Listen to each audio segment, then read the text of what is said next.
Today, we're going to be talking about some of the most insane FNAF free roam games of all time. From the scariest all the way to the weirdest and most difficult, this video truly has it all. When you think of the best FNAF games, what games do you think of? What are your top 5 in terms of quality alone? I'm willing to bet that a lot of people share some of the same entries, and I'm willing to bet that the game we'll be talking about today is at the top of some of your lists, because it's definitely at the top of mine. The Glitched Attraction is a FNAF fan game developed by 2 18-year-old developers alone. The reason I mention their age is because of how impressive this game really is, and how impressive it is that only 2 brand new adults managed to design it themselves. When I first learned how old these guys were, I was shocked. The Glitched Attraction is one of the best FNAF games I've ever played. I know a few of you watch my content to get suggestions for FNAF games to play, and for those of you that do not pass this one up. It is one of the most high-quality experiences of all time. Let's not waste any more time and hop into the Glitched Attraction, FNAF's most high-quality FNAF game ever made. Our game begins with us getting a text from a friend asking us to come check out the new Fazbear escape room attraction, and they tell us to bring all of our things along with us. A request that is definitely weird, but since when has weird ever meant bad in a FNAF game before, am I right? So we do just that, pack up all of our things and set out. You heard it here first. The Glitched Attraction is seriously a Five Nights at Freddy's escape room, a concept that sounded so cool I couldn't not check this game out, and I'm glad I did. We arrive at the attraction and 2 helper bots explain what's going to happen, and then we have to give over everything we have. Why the fuck did we bring everything we own if we're just going to give it to some random robots? This is pretty fishy smelling, and I should know because I haven't showered in 8 weeks. With the general rules explained, we continue onto the first section of the escape room as chipper as we can be. We're kicking our feet and heel clicking and shit, we're so giddy. Not knowing what we're getting ourselves into, we can dive into the first room of the Glitched Attraction. The first room has us in a room similar in style to the bedroom from Five Nights at Freddy's 4. This room, being the first, isn't very difficult, but let me go over the 4 threats you can find in this room. While you're trying to think, focus, and not be a fuck-up, Nightmare Balloon Boy will be sitting on a chair, because his fat ass wouldn't ever dream of helping anyone, but would instead prefer to sit there and be pointless. But sometimes, he gets a little antsy. You can tell when he's like this because he will visibly seize in his chair until you shine your flashlight at him. It's weird that doing this causes his seizure to stop though, because when I quickly shined a flashlight in my epileptic friend's eyes, he went comatose on the ground and started foaming at the mouth. But to each their own, I guess. If you don't aid in Balloon Boy's assisted suicide, he will jump off the chair and kill you.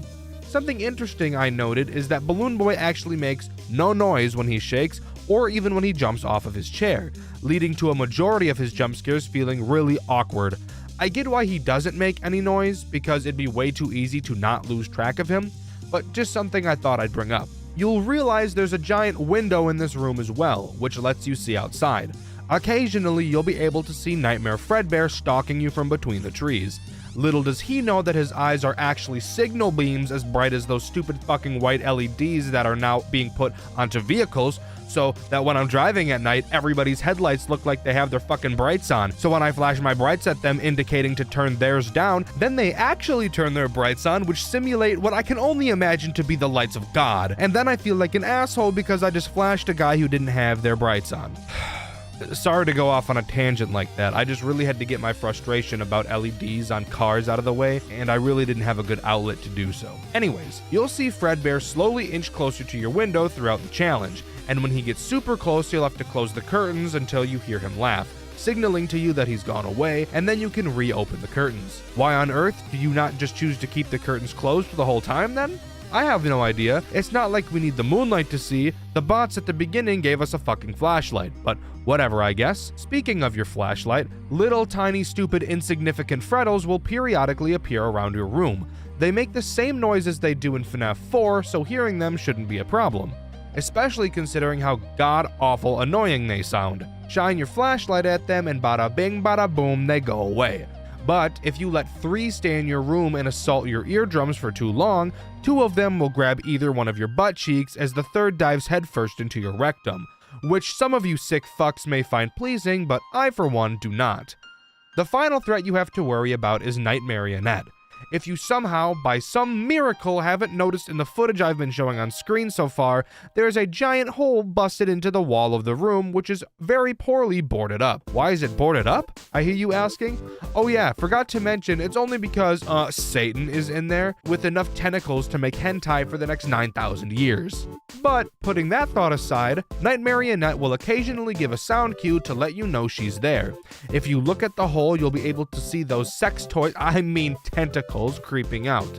At this point, you'll need to make a mad dash to the Golden Freddy suit, which is conveniently placed in the room with you, and hide inside of it. Once you do so for long enough, Night Marionette will leave. Now, hold on. I'm not done talking about this stupid fucking Golden Freddy costume yet. I have some complaining to do, if you could imagine. This Golden Freddy suit takes about, 2 fucking decades to put on. I'm not kidding. You will feel like this game is broken or has paused as you are putting this fucking thing on. But if that wasn't enough, taking it off is somehow even worse. Rather than just exiting the costume, instead, the game thought it would be a great idea to have you teleport out of the costume, where you think you'd be able to continue moving around and interacting with things. But no, that'd be too convenient. Instead, once you teleport out of the costume, you have to just stand there for about 4 seconds doing absolutely nothing. No moving, no using your flashlight, just standing there like a dunce as time still passes around you. While in the Golden Freddy costume, did you happen to notice that Balloon Boy was tweaking out? Okay, cool. Night Marionette's gone, let's quickly exit the costume and flash Balloon Boy. Oh wait! Instead of flashing Balloon Boy, i.e. saving your own life, let's instead stand there like we have an iron deficiency for 5 fucking minutes as Balloon Boy twerks his fat jiggly ass all over his goddamn chair. I really needed to get that out of my system. Surely I won't have to complain for the rest of the video now, right? Anyways, how do we actually beat this room's challenge? Good question. You'll notice on the wall there's a picture of Freddy broken up into pieces, with each piece facing a different direction. You can turn each piece in order to make the picture look normal again, but you'll notice that one of the pieces is missing. On the dresser, you'll see the FNAF 4 box that Scott Cawthon wiped his ass with. Of course, it has 2 locks. You can find one of the keys to the locks in a drawer on the dresser, and the other key in the drawer of your nightstand. Using both of these keys to unlock the locks on the box, bars, opens it, revealing the last piece of the Freddy puzzle. You can take that piece and put it back in place to finish the puzzle, revealing a 6-digit code.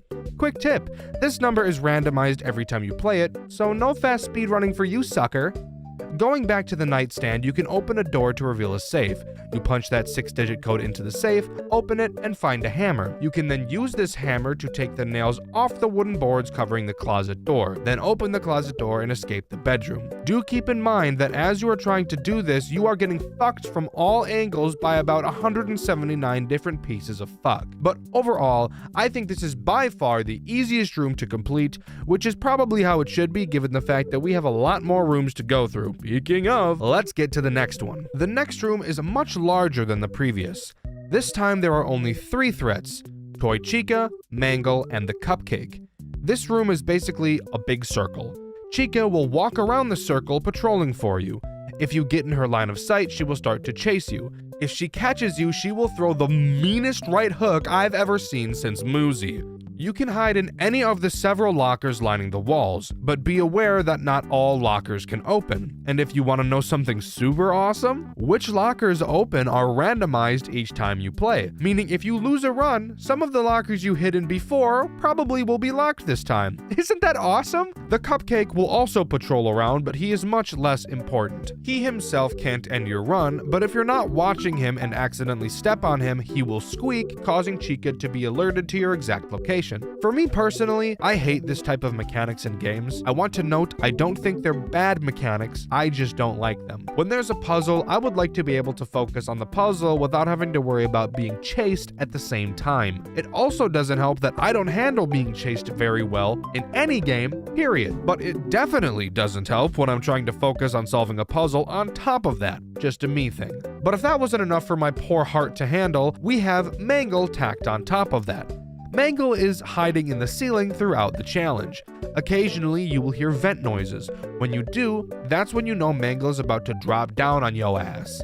She has 2 possible drop locations. If you hear the vent noises on a side of the room that you're not on, you can safely ignore her as long as you don't then move to the side she's on. But if you hear her on a side of the room that you are on, you have 2 options. You can either A, move to the other side of the room, which might be a problem if Chica is over there, or B, hide in a locker. If you don't hide and Mangle happens to see you when she drops down, she will start to chase you. And unlike Chica, when Mangle chases you, there's no way to make her stop. At that point, even hiding in a locker won't be enough to be able to protect your cheeks. So, about the puzzle I was bitching about earlier. You'll notice a large door locked via a pin. The pin is 6 digits long and consists of 6 different symbols. Around the dark room, you'll have to find sticky notes on the walls that correlate each symbol to a number, which will give you the code order needed to unlock the door. If you couldn't have guessed, yes, this is also randomized each time you play. Simply find all the notes, type in the code, and you're done. Come on, you didn't really fall for that, did you? That was way too easy. This is a FNAF game, remember? And according to the FNAF game dev rules, difficulty equals quality. So let's make this as hard as possible. After opening up the door and flipping 4 switches to turn the power to the room on, a whole new world of fuck opens up to us, including a brand new threat, Withered Freddy. Withered Freddy sits inside of a music box, which I find weird because the marionette is literally in this room. I don't know why they didn't just use her for this mechanic, but whatever. Freddy's music box will slowly wind down, and if you don't keep it wound up, he will right hook, shatter the glass, hop out, and chase you. Just like Mangle, there's no hiding. If you hide inside of a locker, Freddy will stand outside of it and wait for you to come out. And when you do, you guessed it, he eats your ass. But because the devs of this game hate their players, if you wind Freddy's music box up too much, he will also shatter the glass and then shatter your sphincter. Cool.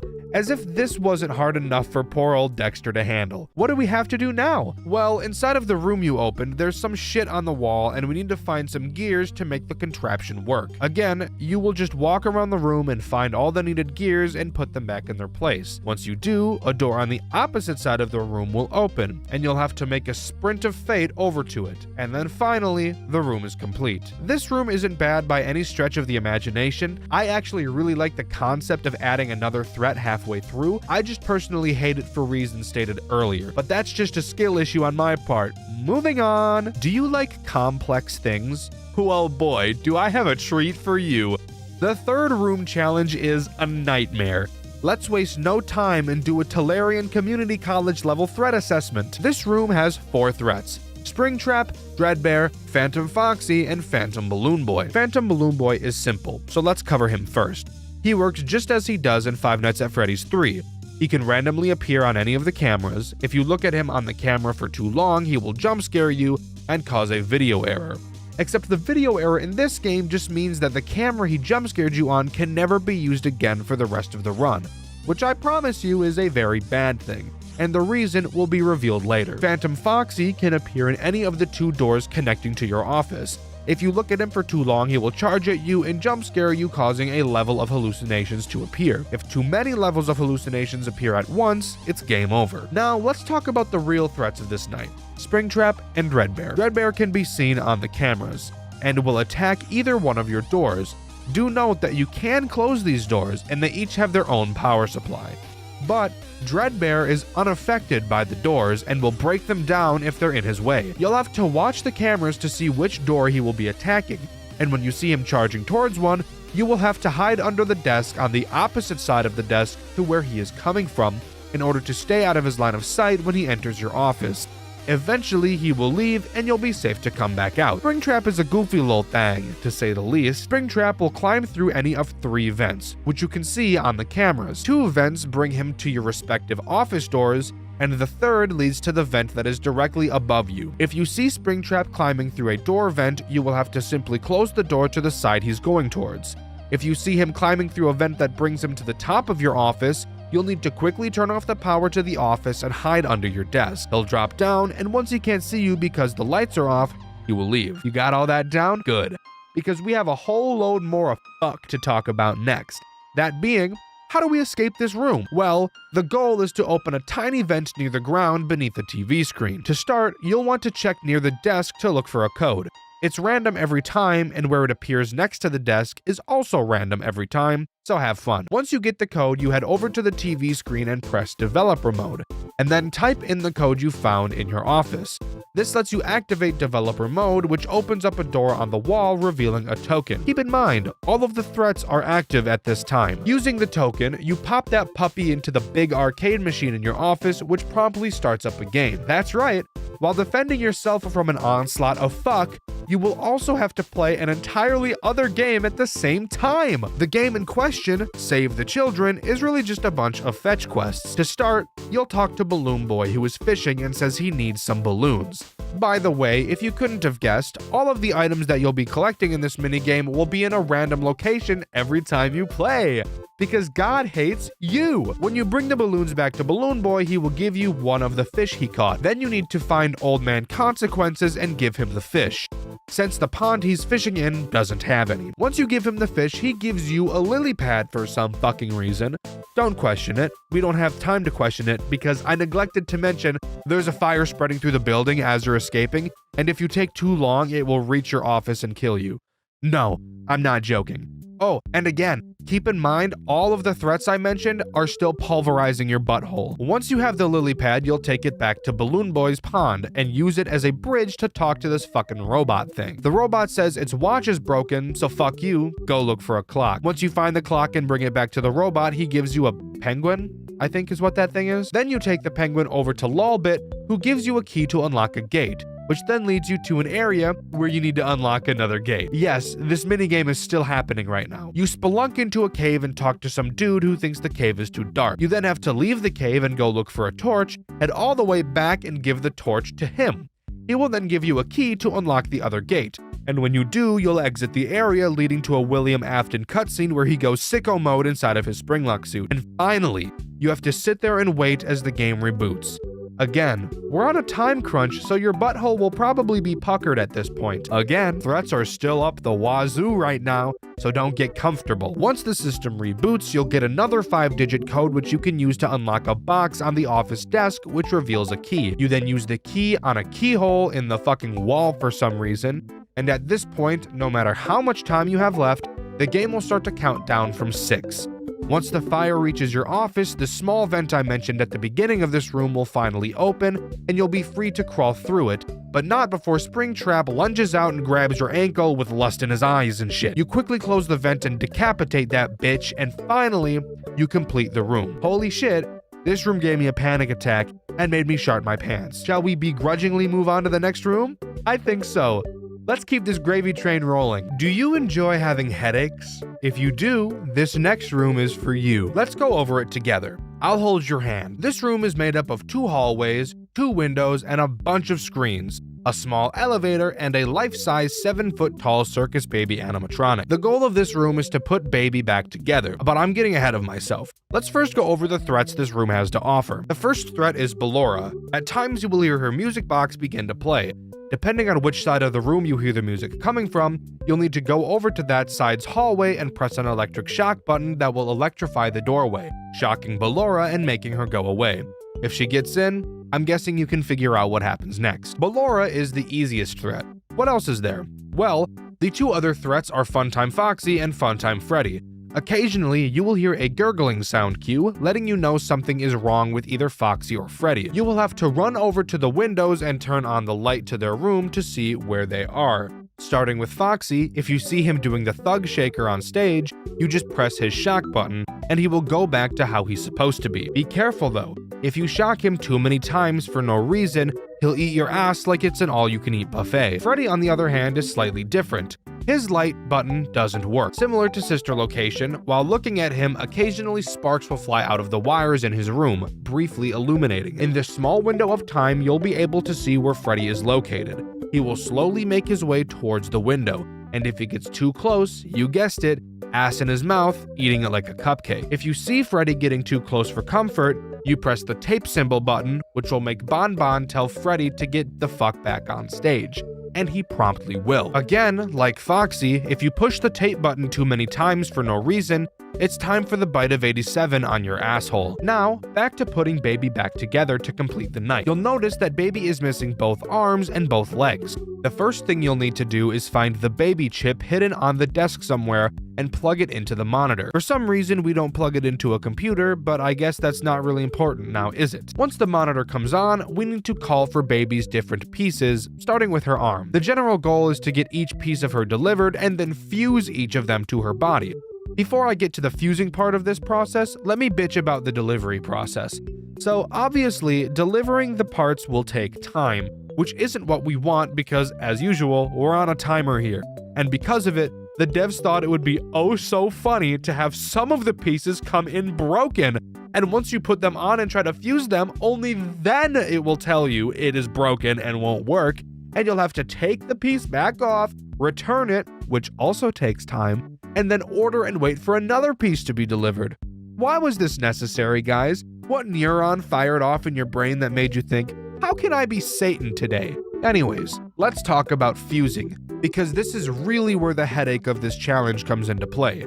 Starting with fusing the head, which for some reason wasn't already fused on, even though the challenge started with her head already being on her body. In order to fuse baby's body parts back to her torso, you have to complete a small minigame. For her head, it's basically just Simon Says, but with numbers instead of colors.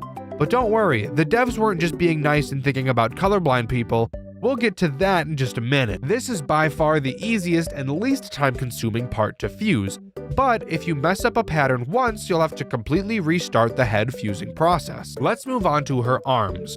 The minigame for both arms are the same. The goal of this minigame is to divert power from the left side of the screen to the right. You do this by turning a bunch of 90-degree lines and 180-degree lines in order to make a consistent path from left to right. This sounds easy, but holy fucking shit, knowing you're on a time crunch and dealing with 30 pounds of dick in your ass at the same time definitely doesn't make this a smooth process. Do that for both arms and you're on to legs, the part that makes people like me want to die. In order to fuse the legs, you have to play a color matching game. You will see two grids of colors, one grid where you can change the colors and on the other you cannot. You have to copy it. Let's get the big elephant out of the room. If you're colorblind or deficient like I am, this challenge is borderline impossible. I'm lucky enough to not be completely colorblind or I would never have beaten this in my entire life. But not only that, but the grid each time has a missing square, as I'm sure you've noticed, but I'm also sure you've noticed that missing square on your side and the missing square on the side you're supposed to copy are in different locations. That's because they rotated the fucking grid. Talk about a headache, am I right? Maybe I'm just brain dead when it comes to this, but trying to comprehend where each color should go when it's rotated was just not a fun experience at all. I'm not even going to lie to you. But once you finally finish fusing all of baby's pieces back together, a voice will come over the speakers telling you that all of the animatronics have been deactivated, and that you should exit through the hall on your right. When you do, you'll be led to the sister location elevator. Getting inside, it will slowly descend and then stop. You'll hear something laughing at you for a while, and then the elevator will suddenly drop and you die. The end. Game over. Okay, not really. That's just the transition to the next room. Are you ready? Because I sure as fuck aren't. Why did we agree to come to this place? It makes no sense. How does this place even exist?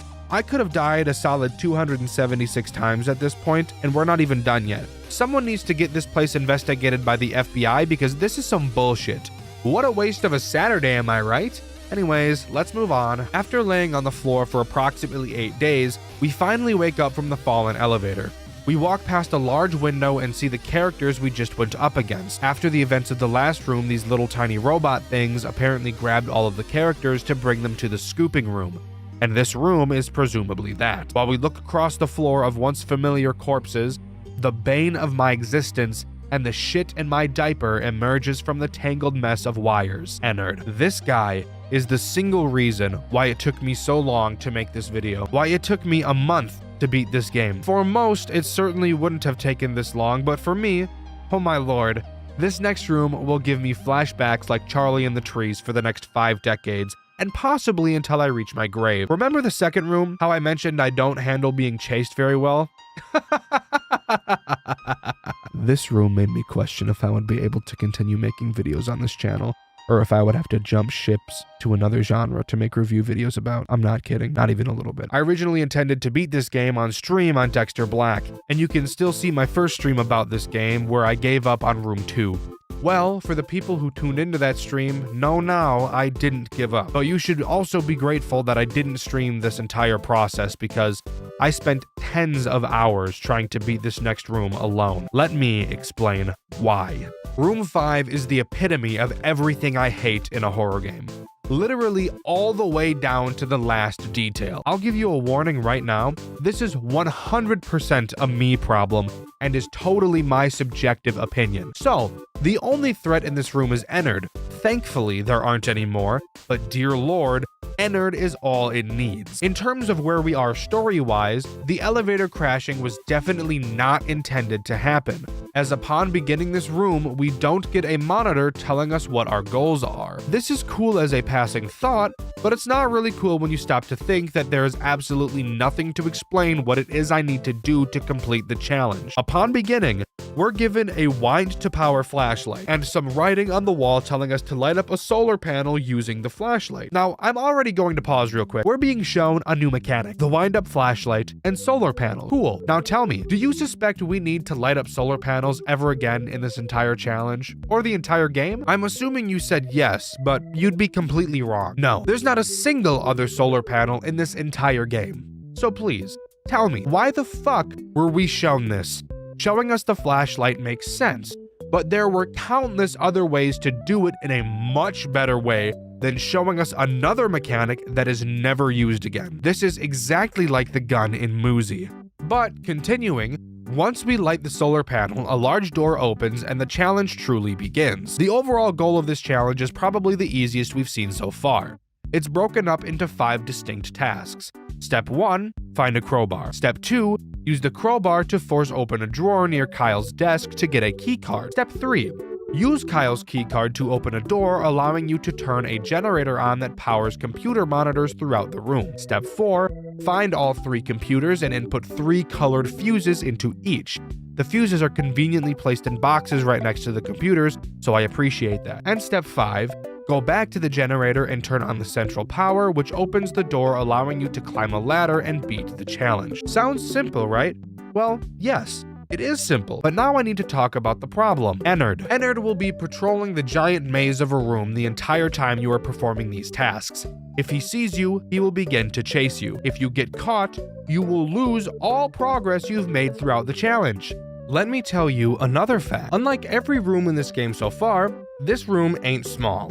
No, this room is very fucking large. I hate everything about life. Let me complain about some more stuff. If you are near ennard, he will hear you and be alerted to you if you do the following. Wind up the flashlight. Makes sense. It's really loud. I can understand that one. If you run. Okay, yeah. I've seen that in other games before. Running is louder than walking is, and walking. That's right. If you move, period, while he is anywhere remotely close to you, he will hear you and start to chase you. What the fuck? And once he starts chasing you, there's only 2 ways to get him to stop. The devs must have been smoking crack and playing Dead by Daylight while they were designing this section, because one of the methods used to escape an ennard chase is by knocking over wood pallets placed around the room. Quickly break the pallets and continue to chase you if you don't hot bottom out of there at light speed. What's the second way of escaping a chase? I hear you asking? Well, it's by stunning ennard. How do you stun ennard? I hear you asking again. That's a great question. I have no fucking idea. I'm not joking. I literally have no fucking clue on earth how, on God's green fuck, you're supposed to stun ennard. How do I know you can stun him? Well, every time you die, which, judging by the fact it took me borderline a month to beat this challenge, I did quite frequently, you will get a tip on the loading screen. One of these tips tells you that stunning ennard will give you more time to run away than knocking over a pallet will. So I know you can, but the game doesn't elaborate on how to do that as far as I'm aware. So to this day, I still have no idea how to stun ennard. I don't know what the hell the game is talking about. I'm stumped. But I'm not even close to done talking about this section of the game. No. I spent a fucking month on this. I can dedicate a few pages of my script to it. You can sit down and listen, I don't care if this video ends up being an hour long. You see, there is a very large, steaming hot, glaring issue with this challenge in specific. Since it's technically not a part of the canonical attraction, there's no tip screen at the beginning. But with no tip screen, there's no telling anyone fuck about fuck. So, as I said, there are 3 computers around the level. Each computer has a box of fuses with differently colored patterns on them right next to them. Each computer requires 3 different fuses. How do you figure out which fuses go where? Well, at first I looked at the colors of the wires going into the computer. I thought, maybe this will give me a hint as to what I'm supposed to do. So I tried to grab the fuses out of the box, but I couldn't.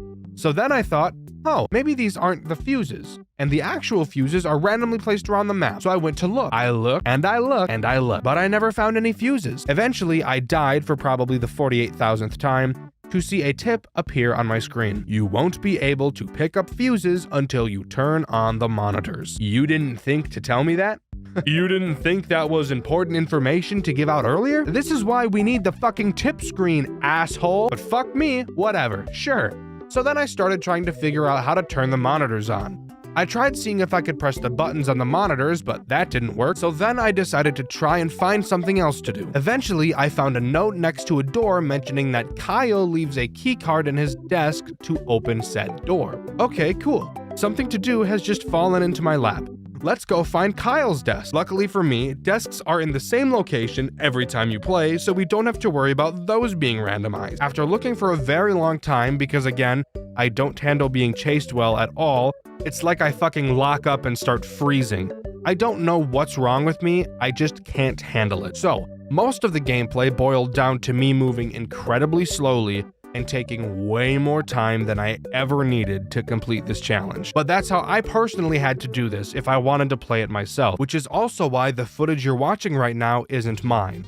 Thank you, Kono and Indie Fuel. I eventually find Kyle's desk to then find another note from Kyle mentioning that you need a crowbar to be able to open his drawer with the keycard in it. Fuck me. So, after searching for another 100 years, I find the crowbar on a desk and use it to open the drawer to get the keycard. 400 hours and 2,000 deaths later, I use the keycard to open the door and find the generator inside. Flip the switch and boom, the computers are now on. Now, 5,000 deaths later, I finally get to the point where I can pick up the fuses and match the correct fuses to the one shown on the screen. After 25,000 deaths, I managed to correctly match the fuses of all 3 computers. Keep in mind, every time I die, I have to completely restart this entire process, all the way back to shining the flashlight at the solar panel.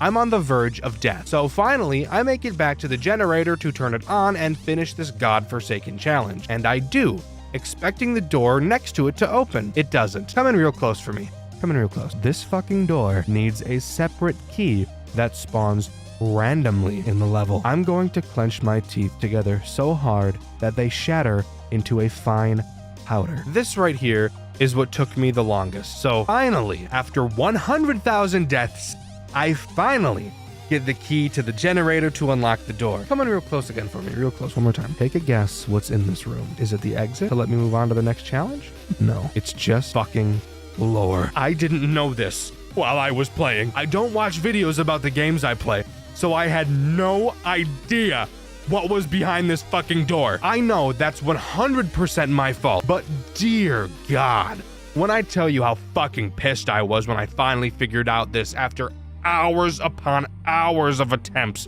I was fucking livid. I wish I was recording my attempts so I could show you my reaction.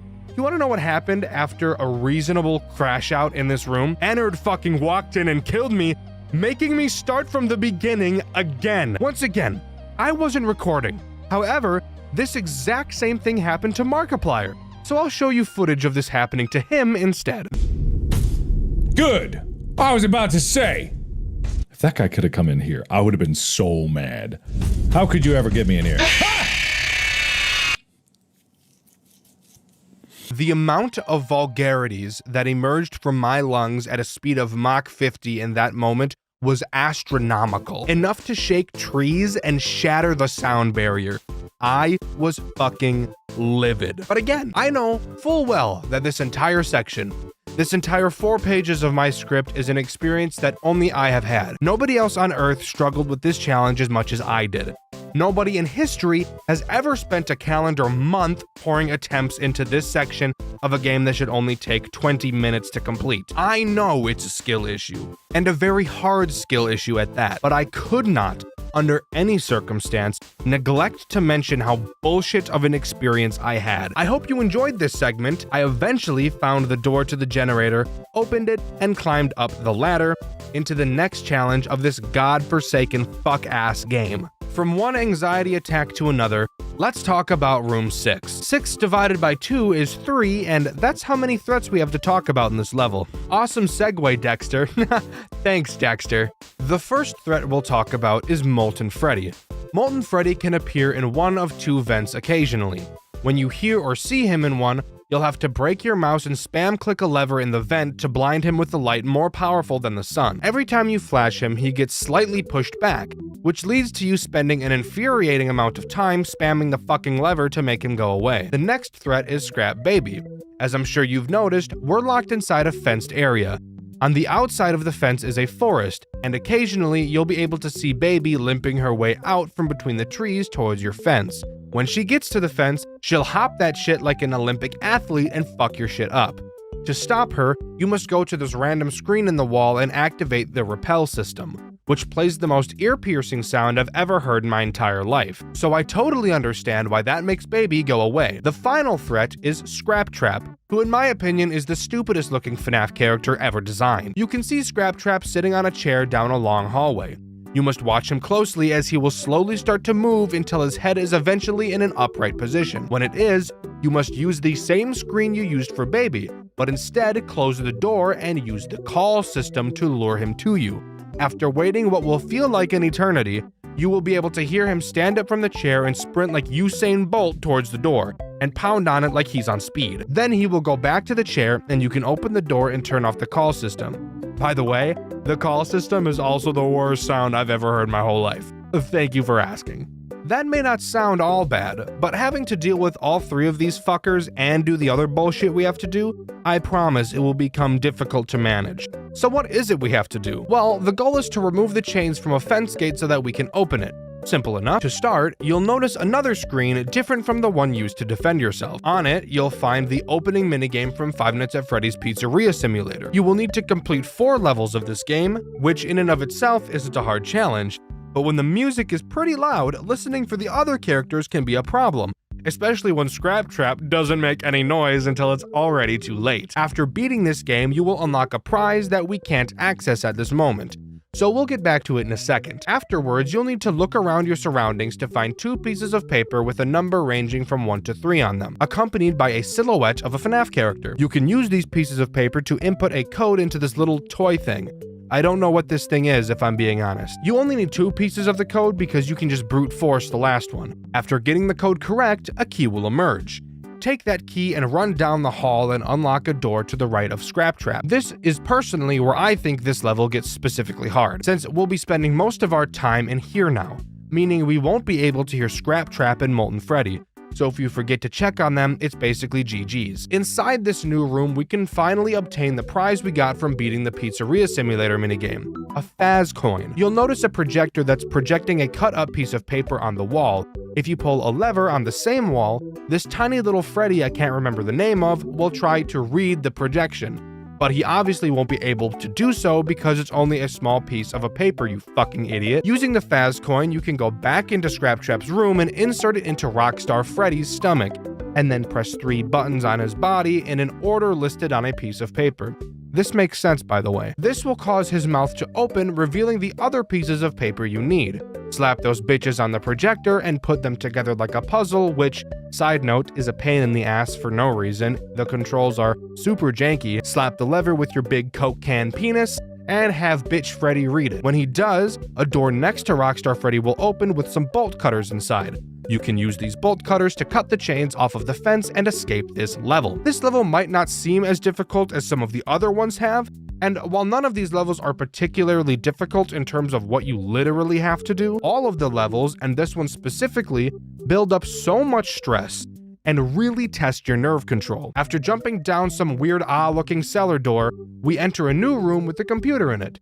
It shows an error that it detected human movement. Obviously, we just entered the room, of course. While reading through the files on the computer that detail a plan to revive someone through our corpse. Another human detection error shows up on screen. Knowing that we haven't moved, we turn around and get our shit smacked up by Vanny and get knocked out. Fun fact, you can actually spot Vanny spying on you in almost every other level in the game if you're looking closely enough. Just something cool I thought I'd bring up. We wake up to Vanny dragging us into an unknown room. And rather than me explaining what happens next, I'd rather just show you.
Afterwards, we walk through what appears to be memories of the Bite of 87 events, and the game comes to a close. The Five Nights at Freddy's formula. Arguably what defines a FNAF game in the genre of a FNAF game. You're stuck in a small space, you can't move, and several threats are trying to eliminate you as you use a small amount of tools to defend yourself for an arbitrary amount of time. This, in a nutshell, is Five Nights at Freddy's as a genre. However, there are some Five Nights at Freddy's fan games that don't follow this formula, and if it wasn't for the use of the characters from the original game, you would have no idea that they were even FNAF games to begin with. And maybe you can think of a few games like this.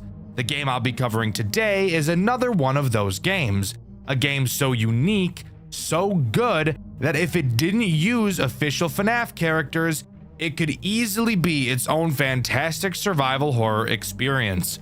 So sit back, strap in, and join me today as we cover Fredbear and Friends Reboot. You can honestly think about Fredbear and Friends Reboot as more of an Outlast, Resident Evil, or Poppy Playtime style game, purely in terms of how it plays. It's a story-based, free-roam survival horror game, except it uses characters and settings from the Five Nights at Freddy's universe, and it's honestly super cool.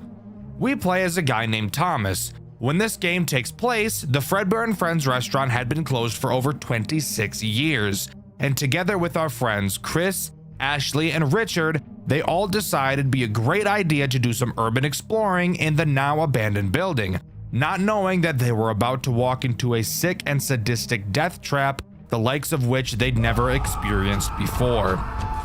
We drive to the restaurant where all of our friends are waiting and head inside to find them.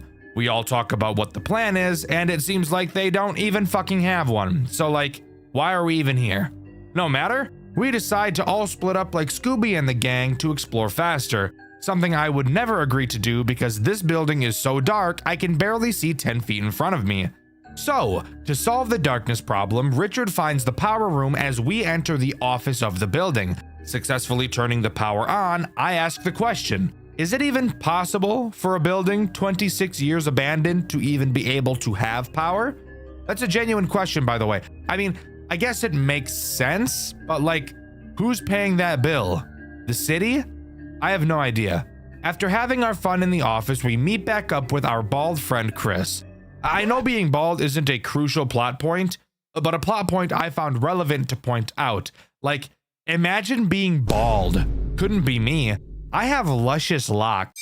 Bald bitch, loser bitch, boy, loser bitch.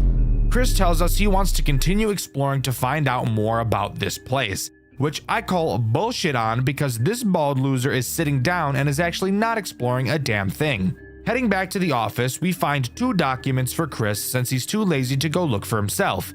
One of the documents mentions the animatronics acting up, and the other talks about an armed man in a purple suit. I wonder who that could possibly be. We go back to where Chris was, only to find him missing. After exploring around, we realize we can't find Richard or Ashley either. We hear a voice in the distance yelling to get away, and later hear what sounds like Richard getting attacked. What the fuck? We decide to say fuck our friends and run to the exit, only to find that the door is somehow locked. We decide we need to go hide in the office since there's a door we can close to keep ourselves safe. As we run down the hallway, we run into Chris. Relieved, we go to greet him, only to watch him get snatched from something hiding in the vent on the ceiling, pulling him up into the ceiling and tearing him apart. Yeah, not this way though, not fucking that way, no we ain't. We obviously turn around and go to the other entrance of the office since I'm not about to get ganked like Chris just did. As we go to the other hallway, we can hear loud metallic footsteps following behind us. We quickly hide under the desk and hope that whatever is following us is retarded. We watch as a crooked spring Bonnie limps through the office, unaware of our location. We come back up only to hear a ring of the phone on the desk. We answer the phone to be greeted by some douchebag using voice mod like those guys that go on Valorant to flirt with any female over the age of 10. If you want to survive, listen very closely. He tells us how to survive each of the 8 animatronics. The fucking 8 goddamn cock-sucking animatronics. My god, that is a lot. I'm not going to explain every single animatronic at the same time right now because that would be boring as fuck. And trust me, this phone call was also boring as fuck. The big thing that we're told is that Fredbear is scary, and he's the reason why one of the doors to the office is broken. So fantastic, we have a door that doesn't work. What exactly are we supposed to do? I have no idea. I have no direction whatsoever aside from let's go see if I can break the exit door down. But before we can try anything, we're forced to listen to a cutscene while there are 8 hungry robots whose mouths begin to water whenever they smell my gooch. During this cutscene, we're put into the perspective of a mechanic named Simon. We're told that we have to go into the Fredbear's building to fix some of the robots because the customers reported them to be acting aggressive. So we can gauge that this cutscene obviously takes place before the shutdown. After this cutscene, we're actually put into the perspective of this mechanic as we head inside the building to solve the problem at 5 in the morning because as an engineer, we're on call all the time, yet still get paid like dog shit and are still expected to just wake up and travel at any time, even for the smallest of reasons that could 100% wait until my fucking shift starts. But alright, let's go I guess. As we enter the building, we notice the animatronics are on for some reason, and they shouldn't be at night. We figure somebody just forgot to shut them off, so we go to the employees' room to flip the switch to power them off to take a look at them. After grabbing the key from the office and heading inside, we find that the power lever for the robots is actually already off, yet for some reason, the characters are still on. We decide to just manually shut them off to work on them instead. So we walk to the stage, reach up to turn off Spring Freddy, only to get that Soulja Boy cranked on us and get knocked the fuck out by a guy who I can only assume to be the guy we heard on the phone. We come back to playing as Thomas again, and are tasked with obviously finding a way to get the exit door unlocked. We find a key to the bathroom on the office shelf and head down the hall to go inside.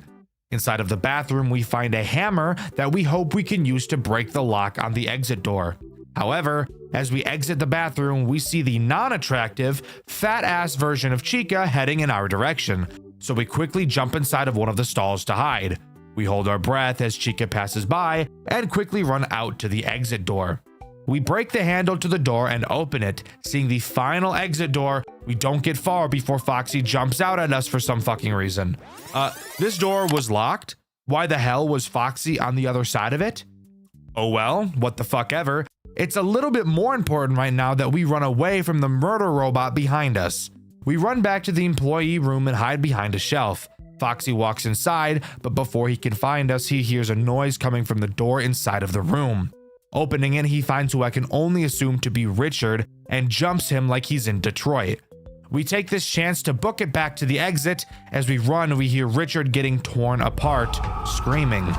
We get to the door just in time, and Jesus fucking Christ, the door is gone. What the fuck?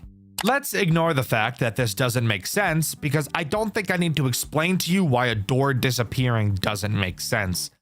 We turn around to see a certain large twitching bear. He just screams in our face and disappears, clearly being a hallucination. We figure there's no better time than the present to find another exit. As we walk into the main party room, so does Spring Bonnie. And now's the time where I can talk about how he works. Spring Bonnie is as basic as it gets when it comes to a survival horror character. He patrols around the building, and if you get too close to him in his line of sight, he'll start chasing you, and he won't stop chasing you until he kills you. And there's also no chance you're going to outrun him. The only way to get him to stop chasing you without dying is to lure him to the side of the office with a door and close it. But you also really have to be careful with how you close this door, because it doesn't work how any normal FNAF door would. It only stays closed for about 2 seconds, so make sure you time this properly. Nope.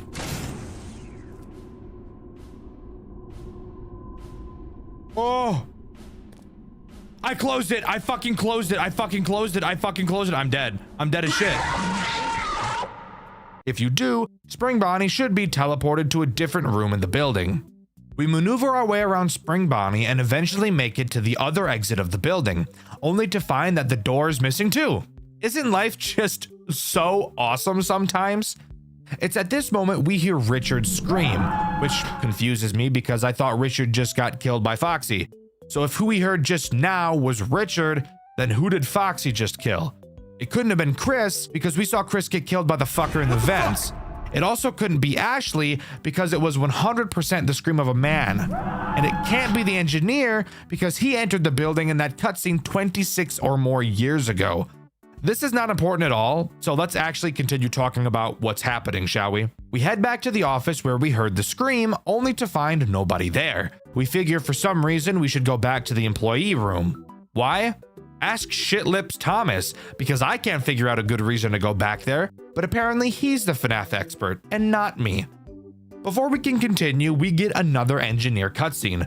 We're dragged into a back room and we overhear 2 people talking. Well, really only one person talking, because the other guy has his voice changer on so deep thinking it'll make the e-girls wet, so I really can't even hear him. Why didn't you just kill him? Really? Dave, you know exactly what happened before.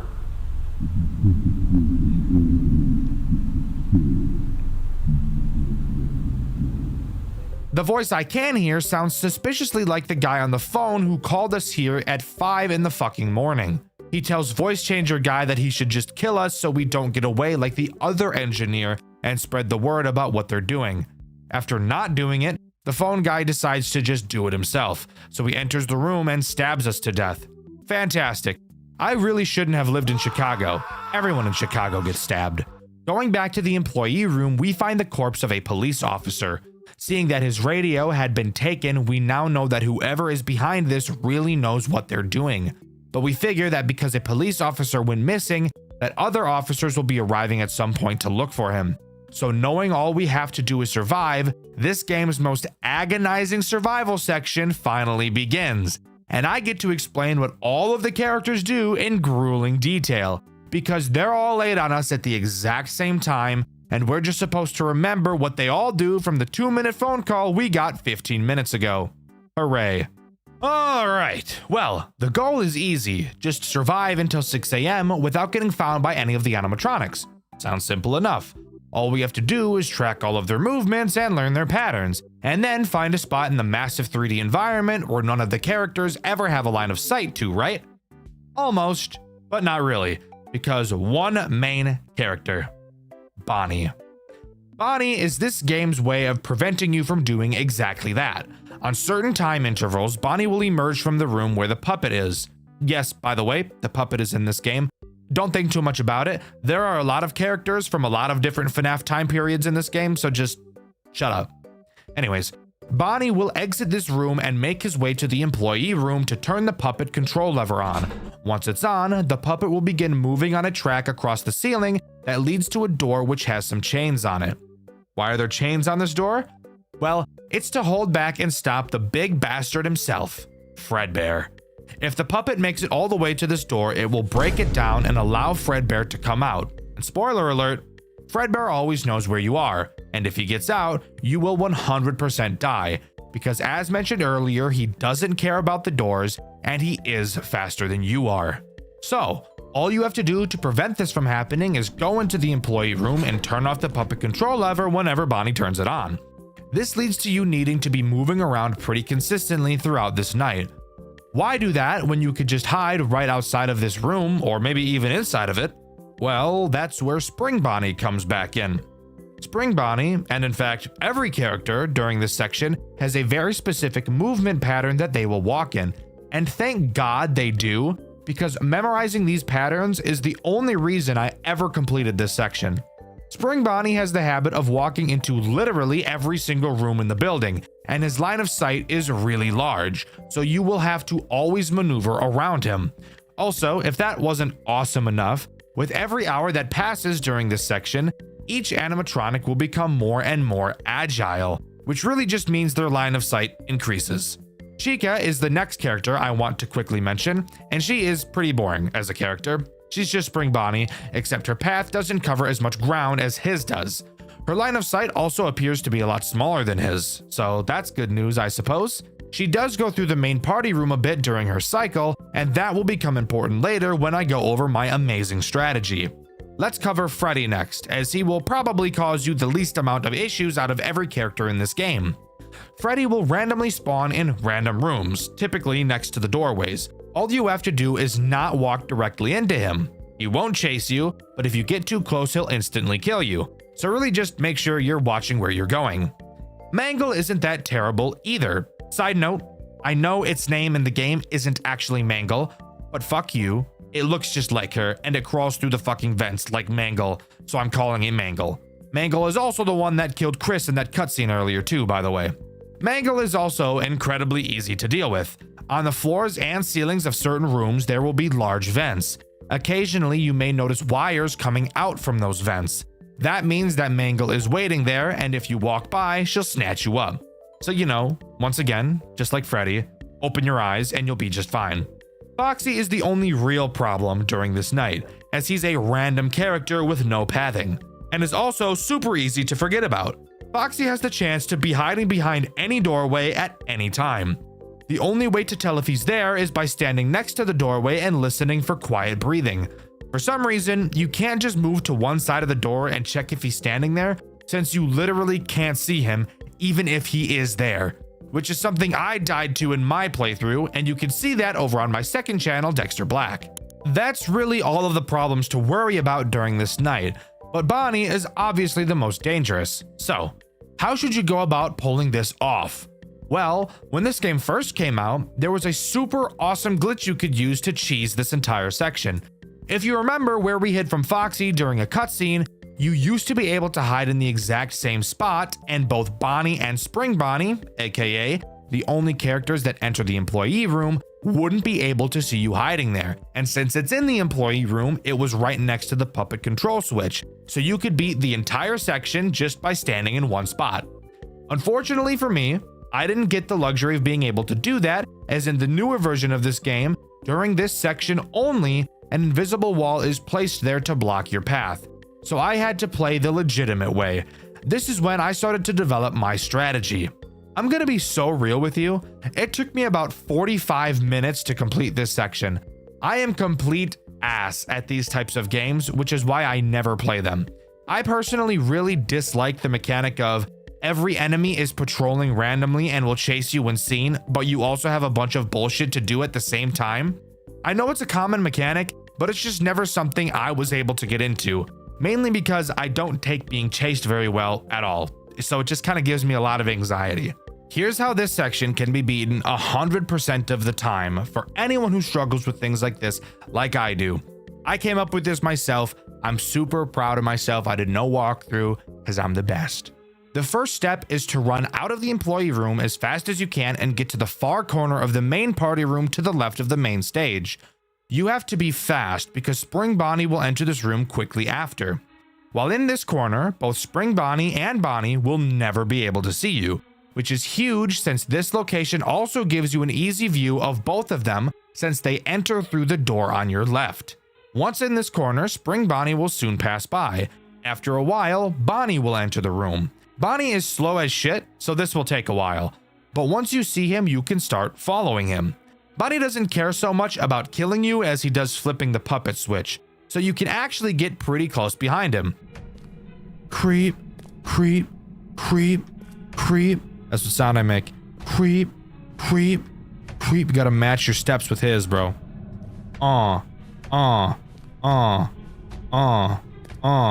Boom, boom, boom, boom, boom, boom, boom. All good. But obviously, if you get too close, he'll still kill you.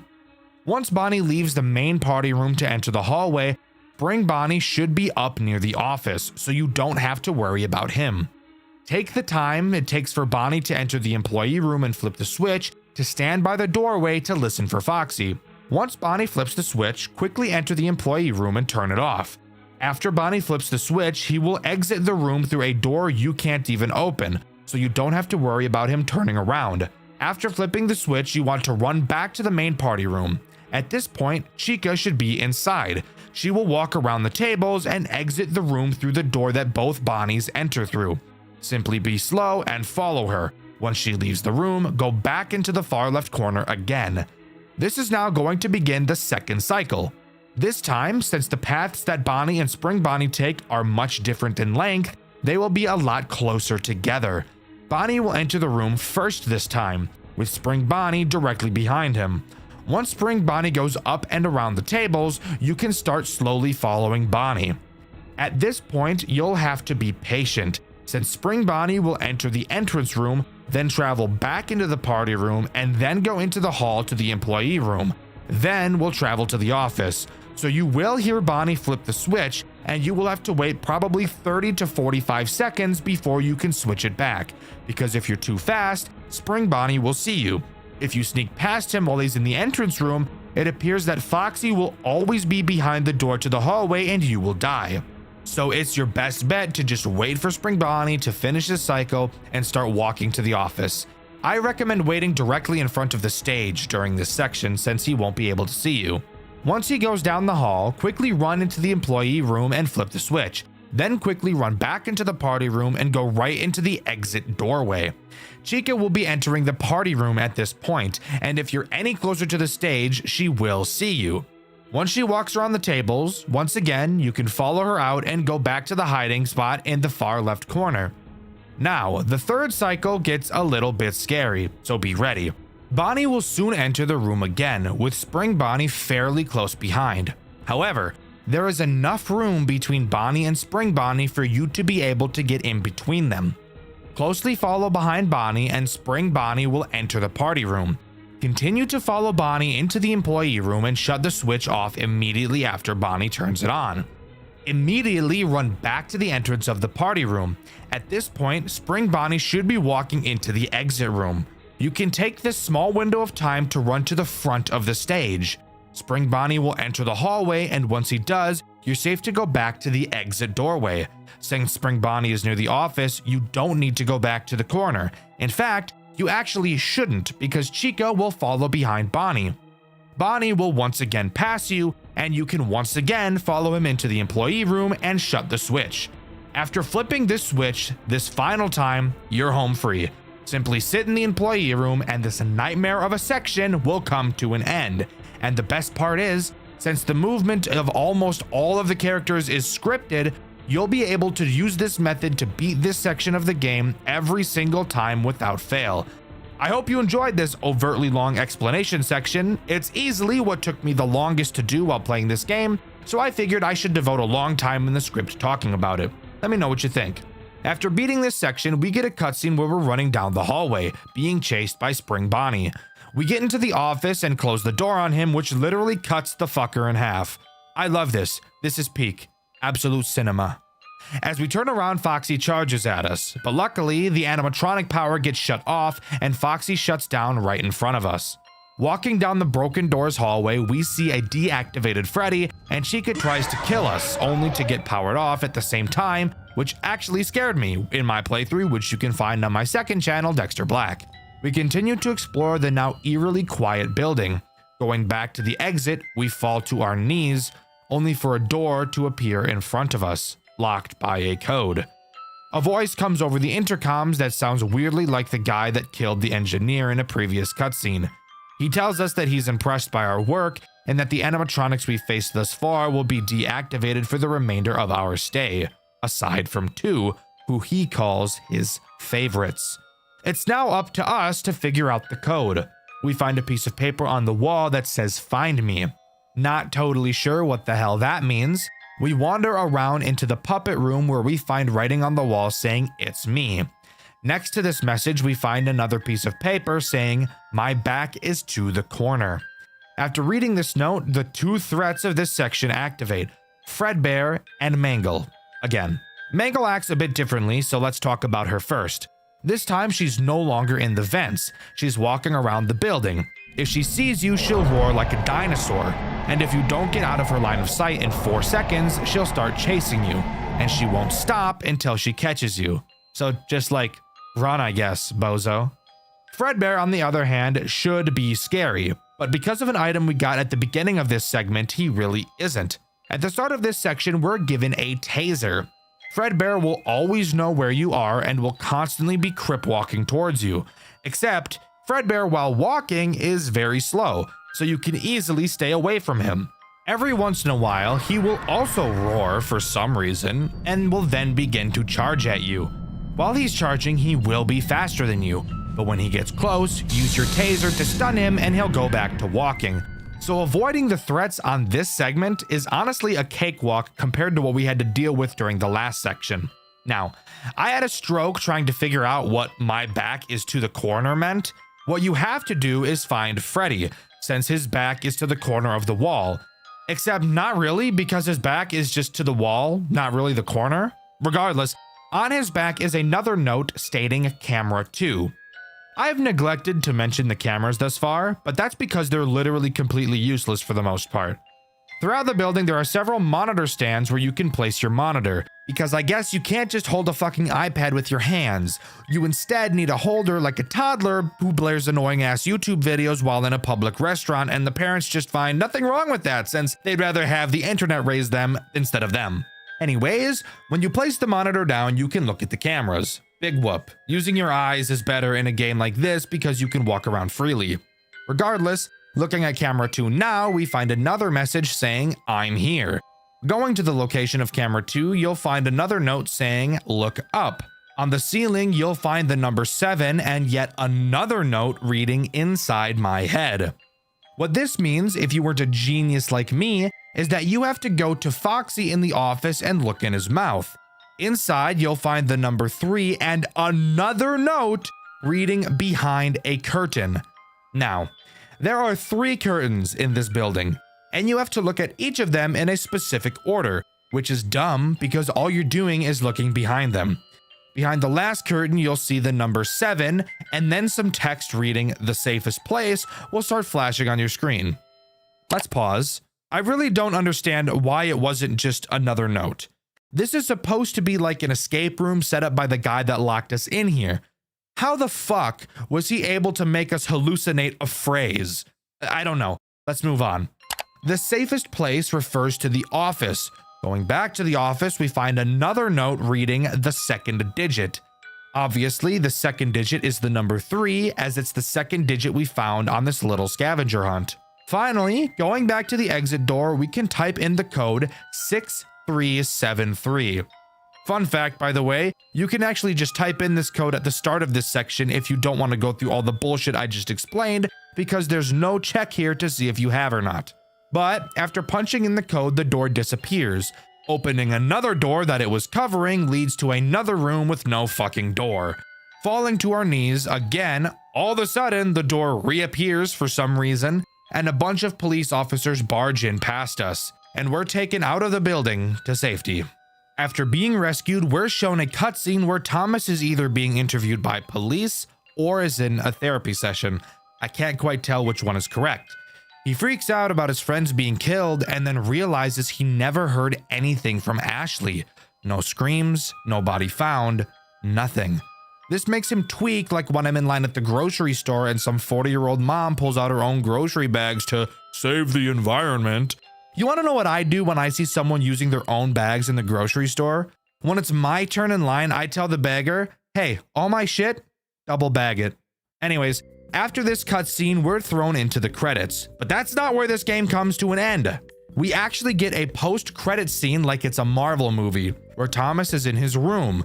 He wakes up in the middle of the night and looks out his window, only to see the silhouette of an animatronic we never saw in the pizzeria staring back at him. And finally, Fredbear and Friends reboot comes to a close. I have been very critical of Steel Wool ever since the release of Five Nights at Freddy's Security Breach. For those of you somehow unaware, Steel Wool is the company behind Security Breach and both of the FNAF VR games. Something interesting about that is that the VR games are very good and Security Breach is a dumpster fire. Why? Well, Steel Wool is a company that specializes in VR, and if you've never been on the internet before, Security Breach is not a VR game, which probably plays a part into why it's so utterly terrible.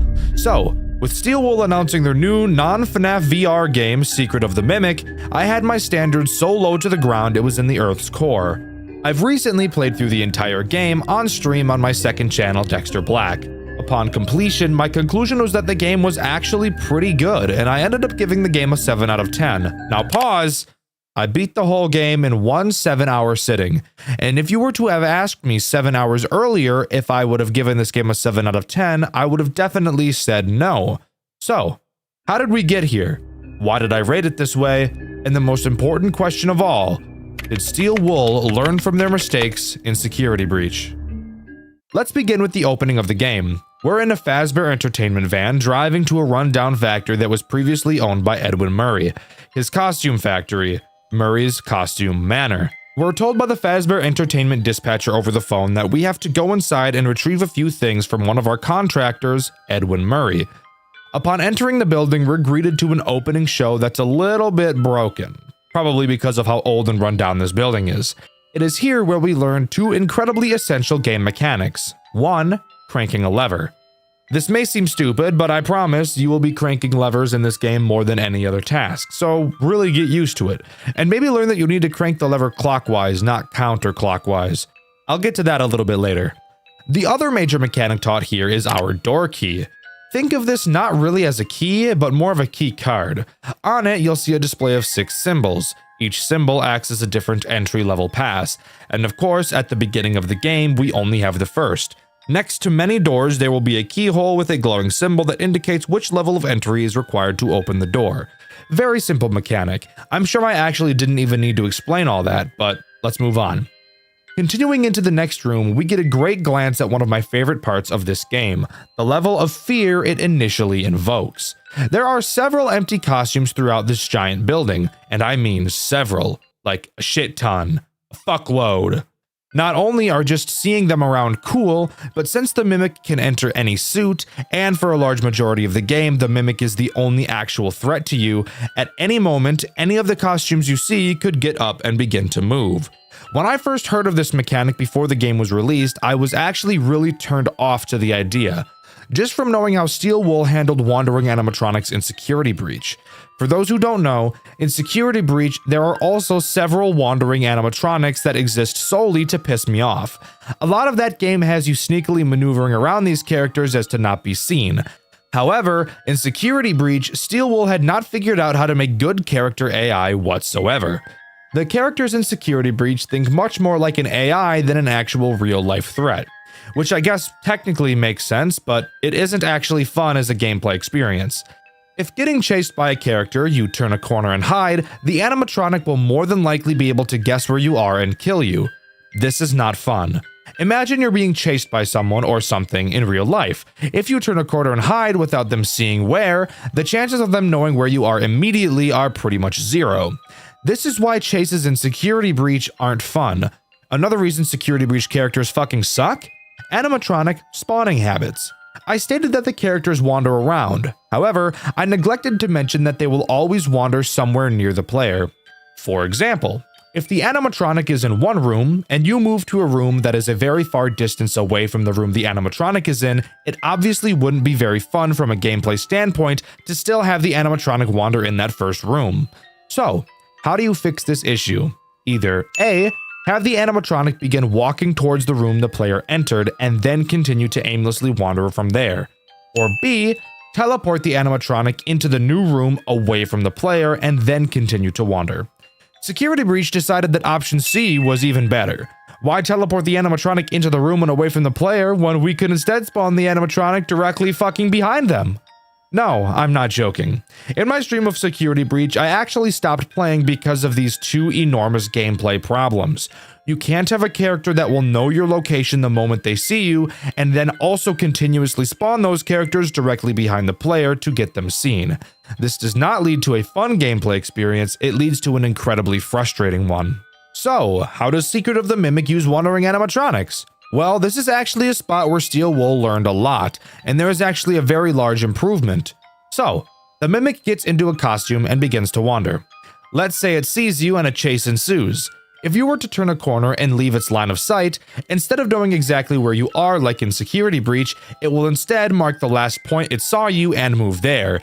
Then it will wait to see if it can see you again, and if it can't, it will continue to walk in the direction you went in. Meaning that if you turn a corner and hid in a locker, it would not know you went into the locker and would walk past it. This is how you do a wandering threat mechanic. This creates fun strategic gameplay, not frustrating poopy ass gameplay. Anyways, we try to enter another room but see that the key symbol doesn't allow access as it's one level too high, so we continue. We find a mailbox machine, which I will say doesn't really make sense from almost any standpoint. You can insert your key into the mailbox machine to then add whatever mail was inside into your key box. And at several computers we find later, we can then read those letters. I have no idea how this makes any lick of sense in the game world, and there are several questions I could ask to break the logic of this mechanic, but I don't want this video to be an hour long, so let's just forget about this. Continuing in the other direction, we walk into this game's central hub area, where the very important security office room is located. Here we learn another frequent mechanic, jerking off generators. That's all I have to say about it. I could explain the mechanic a little bit more in detail, but I mean, just look at it. We're jerking it off. We can see the level to access the security office is one level above ours, but after jerking off the generator, it busts and the door opens and we can enter, hearing the dispatcher over the intercom inside. The dispatcher tells us that the Mimic is currently active inside the building and that it does have some homicidal tendencies. I could have figured that without him telling me, but that's cool, I suppose. It's also in this room where we find three very important and frequent machines we'll be seeing around the building: the computer, the upgrade station, and the inventory. The computer is pretty simple. With it, we can check the map of the building, read the mail we collect, and run a minigame called Moon EXE and something called Parachute.exe that requires the maximum access level to run. The upgrade station is pretty simple. It upgrades our key to the next access level. And finally, the inventory, which is a little silly. Around the map, you will be able to find several objects, most of which being collectibles, but some being important objects like cranks. You can put these objects into the inventory and then access them at any other inventory machine we find later. This bitch is literally just an ender chest. Holy shit, we've done a lot of yapping, but I had to do so in order to explain the central mechanics of this game. Now we can actually start talking about what happens. Let's take a little note. This game is very large and very long, just like my meat whistle, and it would take literally hours to talk about everything as in detail as I've been talking about it so far. So, for the sake of the sanity of you, me, and my editor, I will very simply be going over what happens for the majority of the game, only pausing to go into detail for things I think really matter, or for things that stuck out to me. I'm not going to be deep diving into every puzzle we have to solve, nor will I be mind-numbingly explaining every little bit of fucking backtracking we do. Trust me, you'll still be able to follow along with what's happening if you have a brain in your skull though. So, let's continue. Using our upgraded key, we head back to that locked room from earlier and enter inside, solve a puzzle that turns the power to the building on and allows for the dispatcher to talk to us over the building's overhead intercoms. It's also here where we get our first glance at the Mimic inside of the stupid fucking elephant costume we saw at the beginning of the game, stalking us from outside of the room. Alright, here we go, guys. Back in the security office, we're told that we need to find the schematics for the Mimic, which are likely in the executive office. Of course, we need the highest access level to be able to go there, and of course, all of the other upgrade stations are in random areas around the building. Have you sensed how this game is going to work? Go to this section of the building, solving puzzles and avoiding a big boss, threat, or event, upgrade your pass, come back to the hub area, and repeat until you can get to the executive area. This is not a loop that bothers me. I love linearity like this, but I also know that some people don't, so this may be a turnoff for you. We grab a crank from the inventory and make our way towards the warehouse where the next upgrade station is.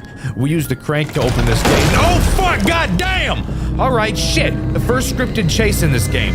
This one is pretty easy to get away from, however. Just hide in a locker and walk around it. All good. This is how most chases in this game will be, except the future ones will be random. During this chase, however, is probably when I should mention noise distractions. It's another way to manipulate the Mimic's AI. Given that the Mimic doesn't have a line of sight on you, if you cause a distraction, for example, grabbing a wind-up mouse and making noise, it will pursue the sound before continuing to look for you. This makes for a more strategic way of getting around the threats. Even though I literally only used this once throughout my whole playthrough, and it wasn't until near the end of the game, I would recommend you do this though and not play the way I do. Heading into the next area, we see we need a crank to open up a gate. Wandering into another room, we actually find the next upgrade station. That was oddly easy. However, we still need that crank. Speaking of crank, I yank my crank on the daily. I'm sorry, I don't know why I said that. Let's move on. We walk through a giant hole in the wall into what seems to be a place where kids can play, or something like that. We find a giant present with a crank on it. Great, let's steal this bitch. Now, this is the first section of the game where I encountered two problems. First, for the love of God, turn the cranks clockwise.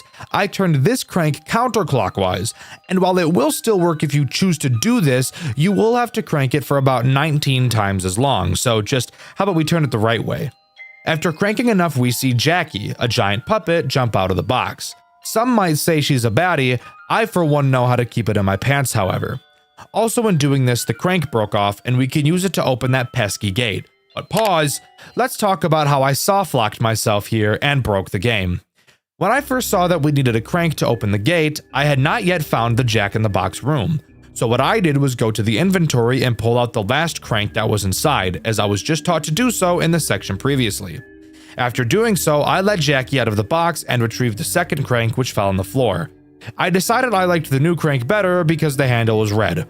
What can I say? I'm a simple man. I took this crank to the door and realized I couldn't put it into the handle. I thought I'd try the other one that I pulled out of the inventory. So I dropped this new one on the ground, grabbed the other, and noticed I couldn't insert this one either. I then thought that maybe I broke the game and just needed to put the one I took out of the inventory back in. So I did so and went back to try to put the new crank into the handle. However, remember how I said I dropped it on the ground? Well, I happened to drop it directly into the hitboxes of some bricks, which prevented me from ever being able to pick it back up. So, I can't pick up the correct crank, and the other crank I have access to won't go into the handle. So I'm soft-locked, and I had to reset.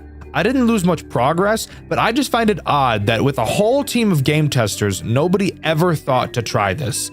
I feel like what I did wasn't even that far-fetched, but hey, maybe it was. I don't know. Just thought I'd mention that I did this. Going past this gate, we enter a room with a mailbot inside. We find a generator and our instincts kick in, so we start jerking it off. After getting it active, the gooning material Jackie enters the room. I guess the Mimic thought now was a great time to climb inside of her, which I'm assuming makes a few of you fucking freaks pretty jealous. She rudely attacks the minimum wage working mailbot and throws him into a fucking wall. Can all my wages relate to this? Anyways, it's at this point that Jackie then sets her sights on us and the chase ensues. This chase is by far my favorite in the entire game. Something we'll notice as we continue playing this game is that it begins to lose steam as it goes on. But to be fair, that is to be expected with most games that exist. This chase has us running through the warehouse, but Jackie is fucking awesome, and throughout this chase she will be trying to hug us. Again guys, keep it in your pants, it's a robot. But as you're running through the tight corridors, you'll actually see her arms reach out from behind you, which is honestly one of the coolest things I've ever seen come out of a chase before. I just can't get enough of how cool, scary, and intense this chase really was. On top of that, this chase is actually pretty damn long too. which I also think is awesome. There's a criticism I have with Poppy Playtime Chapter 4, that being, they go through the characters in that game so quickly that none of them really leave an impact. Trust me, each major antagonist like Jackie in Secret of the Mimic leaves an impact, and the length of the battle is definitely one of those reasons. Something cool about this long chase though is that there's always something different happening. Very rarely is it just run down a long hall like it's a chase straight out of Garden of Banban. There's always levers to pull and doors to open that make these chases even more intense. We slam Jackie in a gate and jerk off another generator. Believing we're safe, we continue, but guess what, fucker? Jackie is right in front of us and we're stuck in a vent. What are we to do? Well, Jackie weighs as much as a Discord moderator, thankfully, and the vent crashes. We wake up in the security office where we learn that the vent was actually right above it and we crashed through the ceiling. Yet for whatever reason, Jackie didn't kill us. We're told by the dispatcher that the next upgrade station is in the showroom back through the first room we entered. Entering the next room right before the showroom, we see a fuck ton of empty costumes. And it's here where I need to bring up what I feel is the biggest issue this game has: how and when the Mimic chooses to enter costumes. Upon coming into this room, it is incredibly likely that the Mimic will enter one of the costumes. Cool, let's start distracting it and sneaking around. As you play this game, you will become very good at learning how to do this, but now brings up the big problem that kind of seems to have come over from Security Breach: the teleporting mechanic. I will say that in this game it's far less egregious, but it's still worth talking about. The Mimic will switch costumes sometimes. There's nothing wrong with that. However, when it switches, it tends to choose a costume to switch to randomly, even if that new costume is on the other side of the room. This very obviously leads to some pretty annoying issues. The main one being, hey look, you distracted the Mimic and moved to the other side of the room. It's now safe to walk around because there's no way the Mimic will see you. Uh-oh, fucker. You thought you were safe after you played the game by its rules and avoided the threat? Well, guess what? The Mimic has now entered a costume that's directly in front of you. This is obviously a big problem. On multiple occasions throughout my playthrough, I'd walk directly into a costume that the Mimic was in because I knew that previously it wasn't close to me. Even though I was keeping tabs on where the threat was, I was still punished. I feel like this took away from the immersion and fear factor and instead left me feeling pretty annoyed and frustrated. But continuing, we enter a room and find my favorite character in this entire game, a tiny little cleaning robot who's just sweeping the floor. There are several of these throughout the game, they're adorable and I love them dearly, and I chose to name all of them Rufus. So I will be calling them this throughout the rest of the video. Want to hear the best part about Rufus? You can literally pet him! Give him some head pats! I fucking love this game! Hi! Oh my god! Oh my god! I fucking love this thing, bro! Hat! Oh my goodness, go hat! Oh, one more! Oh my god! As I was streaming this, someone actually drew fan art of me and Rufus, which I think is just awesome. Also, while looking for this fan art for the editor to throw on screen, I also found a sketch of some more Skags and Rufus fan art. So here's that art too. We find an elevator that's fucked as shit by a costume head. We have to use a machine that teaches us how to fix it instead of just grabbing the head out of the gears ourselves like a normal person. I don't really know why safety is a big concern now, given the fact we willingly went into a building with an actual murder robot.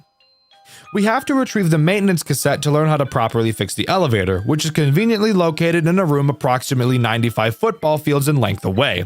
Which means we have to walk back through the room of bullshit, dick-ass, fuck-ass costumes. After grabbing the cassette, we head back to the elevator and learn the process of fixing it. Keep this in mind because it will become incredibly important later. We fix the elevator and can continue moving on. Going up the elevator, we find Rufus number 2, give him a pat, and enter the showroom where we meet the next big bad. Fucking Music Man. By the way, I know his name is Big Top in this game, but I'm choosing to call him Music Man instead, so eat my ass. While I think this section is very fun, here is where I also found another way to softlock myself. However, before I talk about how, let's go over what it is we're supposed to do. The goal in this section is to spin the prize wheel, but you have to complete minigames and beat the scores in order to win prize wheel spins. Music Man will be watching you the whole time. You'll see multiple mannequins around the area for some reason, and if you walk into any of them, they will make a lot of noise. I want to pay money to play these games. Keep that in mind. The first game I chose to play had us shooting targets with a toy gun. However, I found it way more fun to shoot the stupid fucking Helpy Bear in the face. After completing this minigame, the power to the large room goes off, and Music Man goes into attack mode. Thankfully, he is bolted to the ground and can't actively move around, but he will spin in a circle trying to look for you. If you make too much noise, either by walking, running, or bumping into one of the mannequins, then he will immediately turn towards you and butt-fuck your pussy and/or bussy. After the lights went out, several more mannequins spawned, acting more like a maze now. You'll have to quickly move around them because, again, Music Man is rotating in a circle and will kill you if he sees you, so you have to move fast. Once you get back to the entrance, you will have to complete an energy puzzle. But you want to know something cool? It's timed! Yay! As you're trying to complete it, Music Man will slowly pull himself towards you. If you're too slow, he's gonna have a bussy buffet. After you turn the power back on, I guess he decides he doesn't want to kill you anymore and goes back to behaving. Now we're free to do the wheel spin. Fun fact, it's rigged as shit, and you'll always get nothing on every spin except the last one. But after getting your spins done, we have to go play another minigame. The next one I chose to do was one of those classic games where we have to throw a ball at some big goofy ass teeth. However, once again, I found it much more amusing to throw the balls at Helpy instead. Let's speed this up. You have to play a minigame, sneak around the Music Man, and quickly solve the energy puzzle 3 times in a row to complete this section. On the final wheel spin, we win the grand prize and can continue. But let me explain how I soft-locked myself first. Somehow, this is even dumber than the last time. So, there are 3 minigames to do in this section. The first shooting minigame, the ball throwing game, and the second space shooting minigame, which plays the same as the first, but it's in space. What you're supposed to do is play each minigame once. However, there's nothing preventing you from playing any of the games more than once. So what I did was do the first shooting minigame, then the ball minigame, and then in the third cycle decided to do the first shooting minigame again, because like I said, the game allowed me to. When you enter one of those minigame areas and start the minigame, a door closes behind you to prevent you from fucking something up. However, since the game didn't expect me to do the same game twice, after I beat the score and the power went off, signaling me to go do the power puzzle, the doors behind me never opened back up, and I was stuck in the minigame room, soft-locked. Again, I have no idea how in testing nobody ever caught this. This seems like such a simple mistake for a player to make, even more simple than the last problem I had. If any of the devs are watching this video, please, fix this, please. Thank you.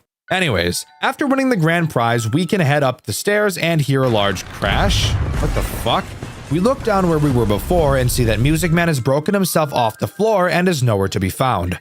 Well, looks like we're fucked. We solve a puzzle to upgrade our key and continue moving forward. We head out onto the roof of the building and the game autosaves. Uh-oh. Here comes a boss fight. As we explore, we see Music Man climb the fucking building like King Kong and the chase begins. Now, you remember how I said I really liked Jackie's chase? I cannot say the same for Music Man's. His chase isn't inherently bad, I just personally am not a fan. I will say that it does start pretty sick. We begin by running down some spiral-like stairs with him crawling down the center, which looks fucking awesome. But then, we get to the fuck-ass office building chase, which I hate. You will have to run through different office rooms, and Music Man's arms will break through the ceiling, preventing you from going into some rooms. So you'll really have to be on your toes. But here's the reason I dislike this chase so much. Usually in cases that have this think on your toes mechanic, you have to learn which path you need to take. And for me specifically, who doesn't handle chases very well in any game, it takes me a few attempts to learn the chase. Well, each time you do this chase, the path you need to take becomes randomized. So I never had the chance to learn the pattern. I just had to throw myself at it over and over again until I got lucky. Is this in part a skill issue? 100% it is, but I am giving my review and I personally am not a huge fan of this section of the chase. After the office section, we move to what I'll call the crawling section. The chase gets much better from here. As we crawl through a tight corridor, Music Man's arms will slam through the ceiling and we just have to avoid them. Super easy. Then we get to the mannequin section, and the chase begins to get bad again. Not nearly as bad as the office section though. I like how this part of the chase uses a mechanic we saw from Music Man earlier. However, I still want to die. There's one corridor where Music Man will slam his arm through the ceiling and leave a mannequin behind. And if you slow down for even a fraction of a second, you will die. And I did die. And then I shit myself. Once we get past that, we find another staircase. Music Man crawls down, but just like Jackie, is fat as shit and breaks the stairs. We fall together, and when the smoke clears, we see that Music Man got burned the fuck up. Oh shit, bitch got burned to smithereens. Eat a dick, Paul Blart! Okay, we're good. Not even a problem. We head back to the security office and are told by the dispatcher that the next upgrade station is in the theater. Once we arrive there, we learn in order to enter the theater, we need to be wearing a costume. Specifically, what appears to be a springlock costume. Which leads me to believe that it was Edwin who designed the springlock mechanics and not William. Lore! Anyways, it's not just as easy as hopping into the suit and going in. We first have to find all the limbs and the head, which are scattered around the area. Oh, also, in this room, we see Rufus number 3. Pet. Getting the pieces is not hard. Avoiding the mimic who teleports into a fuck ton of costumes kind of is. Collecting all the pieces probably took me 40 minutes, but if you're actually talented, you could probably do it in 10. Just know, it's not hard. But if you want to see me do it, you can see it in the VOD on my second channel, Dxtr Black. Hopping into the suit, we move on. While in this suit, the mimic will not be able to tell it's us, so we're completely safe. However, while in the suit, we won't be able to perform important tasks, so we'll have to hop out of the suit to do so, leaving us vulnerable. Our suit is also equipped with a gun, which is honestly just giving me way too much power. Anyways, we have to solve a power puzzle and move on to the next room where we need to ditch our suit for the time being. It's also here where we learn the point of this section of the building, to act as a place that will write stories and create shows for people. Who really gives a fuck about that though? Why give a shit when I can see a ghost-ass white tiger costume giggling like a schoolgirl? Yes, I'm serious. What the fuck is that? Moving on, we solve a quick puzzle that wasn't quick for me at all because I'm bad, and that allows us to continue moving our suit and move on to the special event of this section, the show. The show itself is boring as dick. Throughout, we have to use the gun on our suit to shoot some targets to progress the story, and occasionally shoot little puppets that try to attack us. But here we learn something super interesting. This game takes place in the 50s, so long before the first Freddy's location. Yet somehow, both Foxy and Roxy are in this show, which leads me to believe that Edwin designed those two characters as well. Lore! More lore! After completing the show, the ledge we're standing on breaks and we get fucked up. We wake up in a hospital area with a thick-ass nurse taking care of us. She believes that we're a robot because, no shit, we're sitting in a suit. She notices that there's a foreign object inside of us, and I tell her I have a foreign object that could be inside of her too.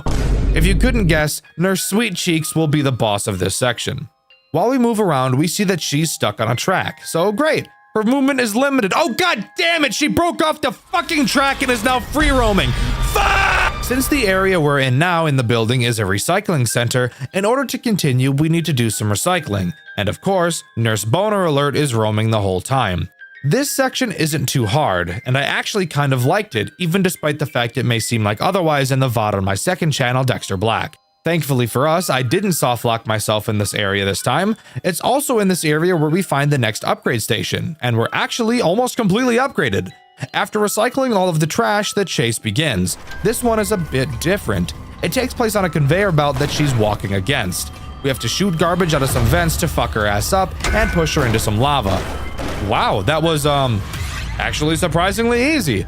I was concerned I was going to be stuck on this chase for an hour like I was with Music Man. Moving on with our brand spanking new upgrade, we begin to head back to the security office and oh, for fuck's sake, the lava didn't kill her! Of course the chase isn't over, you moron, that was way too fast. Before I talk about this chase, I want to mention how fucking awesome the music for it is. It's my favorite song in the whole soundtrack, and I'll make sure it's the background music for this section. You hear that, editor? It better be the fucking chase music in the background right now, or I'm gonna make the next video you edit be 3 hours long. Got it?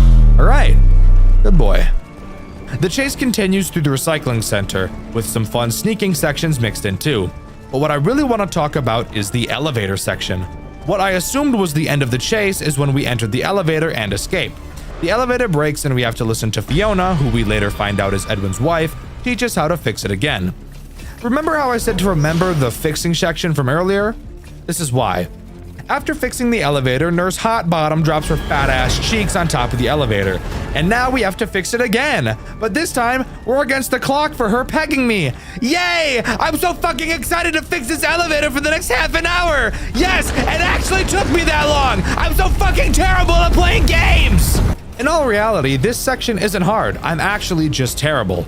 After we get the elevator fixed, it starts rising quickly. Knowing it's about to get squished in the ceiling, we get to watch the Mimic jump out of the 4th hottest animatronic in the whole franchise right before it gets fucked up. And this chase comes to a close. I think this chase so far is the weakest in the game, but I do think the reveal of what the Mimic actually looks like is pretty cool and adds some points to it though. We get back to the security office and the dispatcher tells us the next place we have to go is the admin wing, which is through the warehouse. Amazing. What's in the warehouse to blow my guts up like Nagasaki? Well, it's a fat, ugly, Chica-looking ass bitch.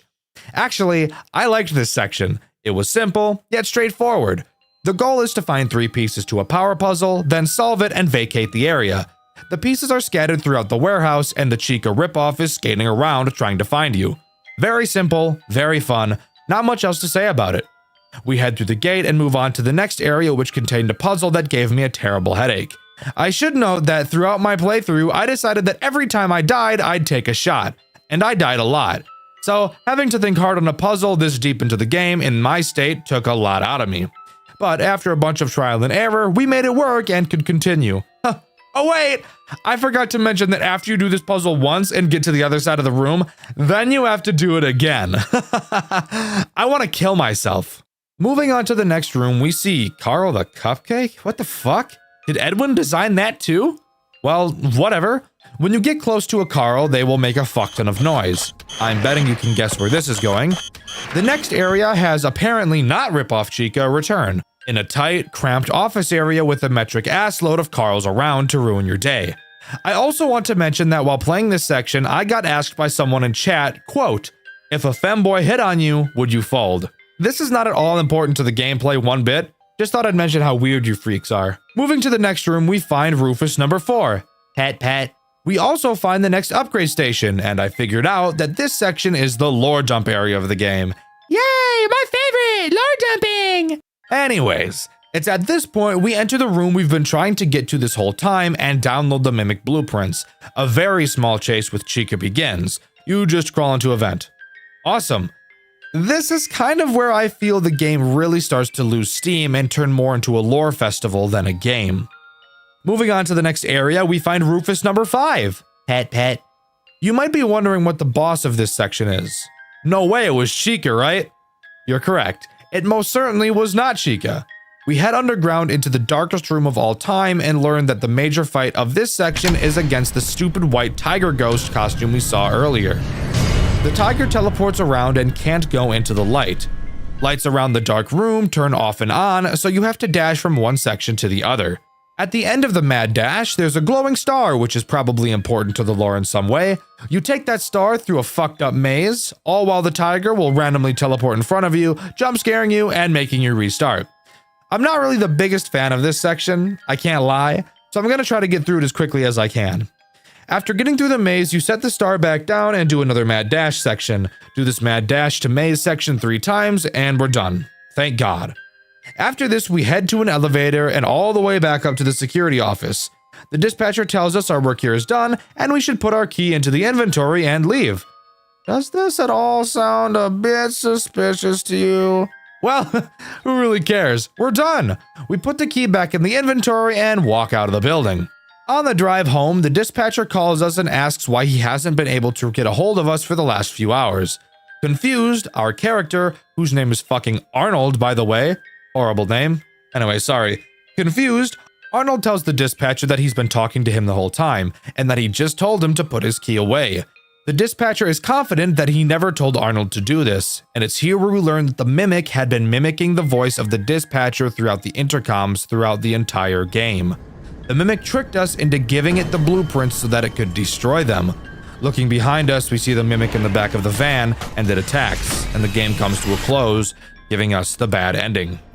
As the credits play out, we see ourselves in the POV of Freddy, with Chica and Bonnie at our sides, with the Mimic watching us perform. Hold the fuck up. Pause. What the fuck just happened? Well, as I said, what we just did was the bad ending. There's a few more endings to cover. I will note that I only got 2 endings, the bad ending and the extended bad ending. What the fuck does extended bad ending mean? Well, let's go over that one now. Going back to being able to put the key in the inventory, if we instead take it and travel deeper into the building, the mimic shows its true colors and tells us that we're going to die. We travel to some vents and head back up to the first room we entered and travel down through the floor deeper into the facility. It's at this moment when we're attacked by fucking Music Man again. What the fuck? I thought he was dead. As we travel down this large elevator, he will slowly begin crawling after us. Every once in a while, the elevator will stop and we'll have to quickly pull some levers to get it to continue moving. This random fight was so unexpected, I actually think it's pretty cool that he came back out of nowhere. I was honestly pleasantly surprised considering how much I hated his original fight.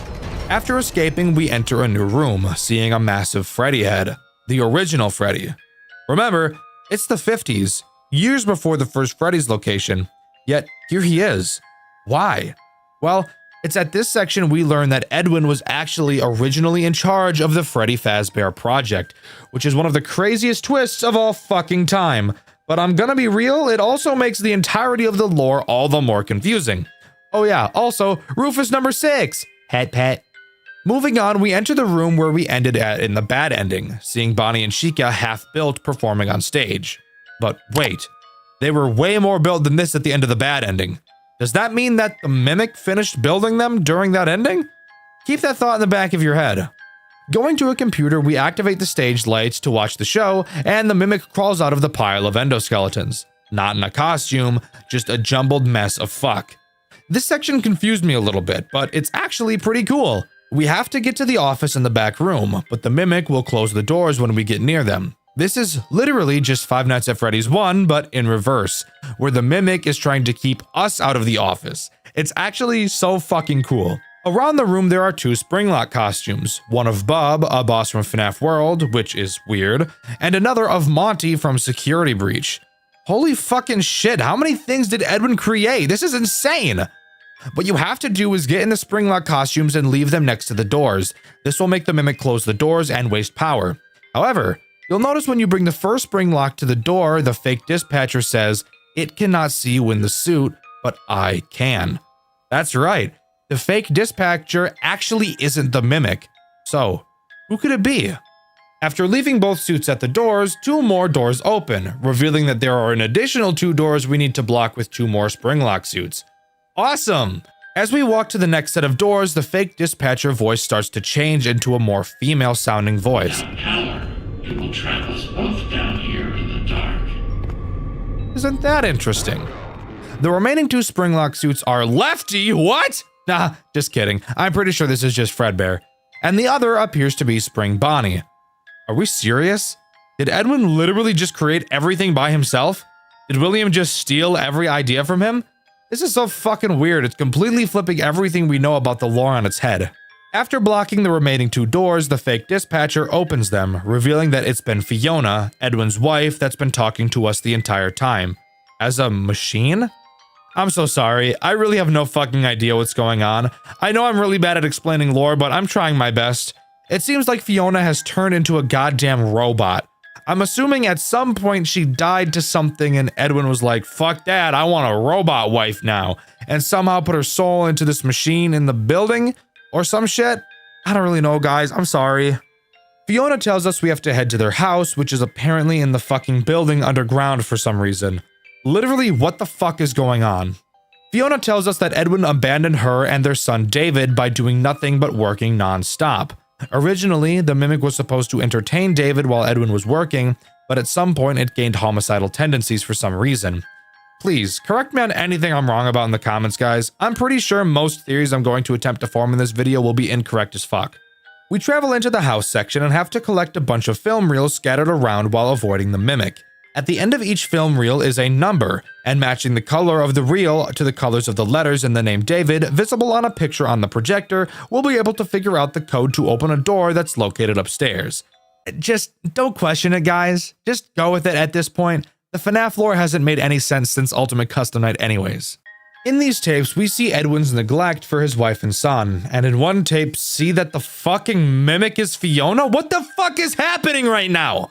So, I guess at some point, Fiona fucking died, so Edwin had the mimic start mimicking her to be a mother figure to David? Do you guys think after the mimic took over Fiona's role, Edwin fucked the mimic too? Dear lord, guys, the fanfic writers are about to go apeshit with this. Inputting the code, we enter one of the final rooms and find Rufus number 7. Pat, pat. We also get to hear an audio recording that is so fucking confusing, I don't even want to talk about it. Nor do I even know where to begin talking about it. Basically, in this recording, Edwin sounds like he's hurt, as he continues to ask M2, which by the way is what they call the mimic in this game, for help and to call an ambulance. The mimic, who at this point is mimicking Edwin, is talking to Edwin like Edwin is David. My brain is about to fucking explode. So, Edwin is dying and begging the mimic for help, but the mimic is in fucking La La Land and is pretending to be Edwin and is pretending that the dying Edwin is David, and is neglecting the fake David, who is Edwin, who needs help and is dying. Does that make sense? I don't blame you if you think it doesn't, because it's confusing as fuck. We enter a hidden surveillance room and run cradle.exe like Fiona asked us to. But the mimic finds us and the final chase ensues. We jerk off a generator which starts a fire because it wouldn't be a FNAF game without one of those, now would it? And we enter an elevator, leaving the mimic on that floor. As we travel up in the elevator, Fiona begins talking through the intercoms to the mimic and calling it Edwin. Which would lead me to believe that Edwin somehow put himself into the mimic while he was dying? Or maybe they're pulling a complete 180 and in that recording we just heard, the Edwin begging for help is actually the mimic, and the real Edwin is the one pretending that the dying Edwin is David? I swear to God, this has to be one of the most mindfuck type shit I've ever seen in my life. After exiting the elevator, the final chase ensues. Running through really tight corridors, not only is the mimic, or is it Edwin chasing us? I have no fucking idea at this point. But on top of that, a bunch of little fucked up looking munchkin robots are chasing us as well. They vaguely remind me of the little smiling critters from Poppy Playtime. We run onto a small metal bridge and the mimic drops down in front of us, but before it can pounce on us like I pounced on an Arby's beef and cheddar, another metal platform falls out of the sky and crushes that bitch. But the chase is still not over. We have to crawl through the burning building as the little fuckhead abominations crawl after us, hop onto a roller coaster cart, and finally we can relax as it drives us to the exit. Just kidding! It drops us off next to a bunch of fire, and we have to run through the burning building into the parking lot where even more little gremlins surround us. We jump into the van and we're out of that bitch, still with our key and the mimic blueprints in our arms. As we race away from the building, the little bitching nematodes attack our van, and if that wasn't enough, somehow the mimic has also gotten onto our van and punches the shit out of the windshield. The van crashes, and as we come to, the mimic reaches in and grabs our key from us, attaching it to its body and leaving us to die in the burning vehicle. The mimic, Edwin, whoever the fuck it is, didn't want to kill us. It seems it only wanted the blueprints, but I'm not sure why. And that's where the extended bad ending comes to a close. Oh wait, I'm sorry. Did I say the extended bad ending? What I meant to say earlier was the true ending. Yes, I'm 100% serious. That is the true ending to Secret of the Mimic. No matter what you do, you still lose in the end. The Mimic will always beat you. But what about the New Game Plus secret ending? Wait, Dxtr, there's a New Game Plus? What does it add? A bunch of fucking nothing, really. If on New Game Plus, you collect all 25 collectibles and put them in the inventory, complete moon.exe, and go to get the true ending, you'll be able to unlock a bunch of doors you couldn't open previously in the house section. You'll be able to collect 6 different cassettes, which will open a vent. Following the vent will bring you to a bedroom, which can only be assumed to be David's. Inside, you'll find a podium with a book on it. If you put the white tiger collectible on top, the mimic, pretending to be David, will creep out of the closet. A recording will start playing, reading him a story. Every so often, the story will stop, which makes the mimic mad. It will transform back to normal and try to attack you. You'll need to continue the story by pressing the correct buttons. You'll notice each button represents a Five Nights at Freddy's character. A bear for Freddy, a rabbit for Bonnie, a chicken for Chica, a fox for Foxy, an alligator for Monty, and a dog for... who the fuck knows? Roxy? I know she's a wolf, but Eat my ass. The order you need to press the buttons is rabbit, chicken, dog, and bear. After that, the mimic will tweak the fuck out and you'll be able to inject the original M2 schematics, which was supposed to be David, back into the mimic. It will then transform back into David, grab the tiger, and go to sleep in the bed. Then the true ending continues to play out how it did before. What does this weird little secret ending tell us though? Well, here are my initial thoughts. Note, I am no expert theorist, and I'm probably about to be wrong as fuck. They call the mimic M2 throughout this game. M2, I'm assuming, was supposed to be David after his death. That's why I think we downloaded the blueprints for the mimic, or M2, who was David, and injected it back into the mimic in the secret ending. Because obviously, once we do that, it stops attacking us and just plays as David. M1, who isn't explicitly mentioned in this game, I'm assuming is Fiona, who I'm also going to make a stretch about and say she's also Glitch Trap. I'm thinking the Mimic and Glitch Trap are completely different, and are just two iterations of the same idea. Maybe that was obvious, and maybe I'm completely fucking wrong. I have no idea. I think that's honestly what the secret of the Mimic was. I think that the secret is that there are two of them, technically. The endoskeleton, M2, or David, and Glitch Trap, M1, or Fiona. Where Edwin falls into this, aside from creating both of them and apparently seemingly every major animatronic from all of the games and all the fucking spring locks? Again, I'm not sure. I like to complain about games. Analysis is not my strong suit. But as far as I'm aware, that is all Secret of the Mimic has to offer. In all honesty, I went into this game expecting to hate it. But it's honestly now one of my favorite official Five Nights at Freddy's games, only being beaten by Pizzeria Simulator. Seriously, nothing can beat that final Henry monologue. It's very clear that Steel Wool has learned from their mistakes in Security Breach. There are plenty of questions left to answer, like which ending in this game is canonical, and if it's the secret ending, then how was the Mimic in Security Breach? I'll leave actual talented people to figure that out while I keep making sex jokes and yelling at horror games. Again, I believe in terms of gameplay that this game is solid. I do think it starts to lose a lot of steam after the nurse chase, and I think that the final fight against the Mimic is a bit underwhelming. But I also feel like that was somewhat intended.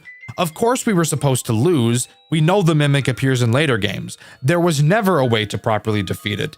And I don't think that's a bad thing either. Roblox horror games. Something that is pretty atypical for this channel. In fact, I've only talked about Roblox horror games twice on this channel before.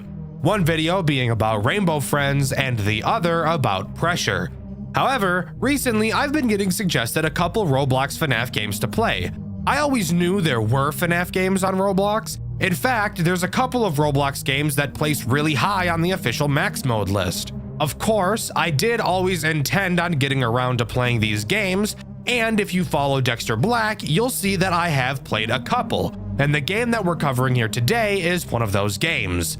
A reimagining of one of the most hated official Five Nights at Freddy's games of all time, fixing all of its problems and introducing several new mechanics that make the game feel fresh, while also looking so graphically impressive, you'd be surprised to hear it was even made in Roblox at all. So join me today as we dive into the world of Five Nights at Freddy's 2 Reimagined. In terms of the game's overall story, not a whole lot has changed. At least, that is up until the end.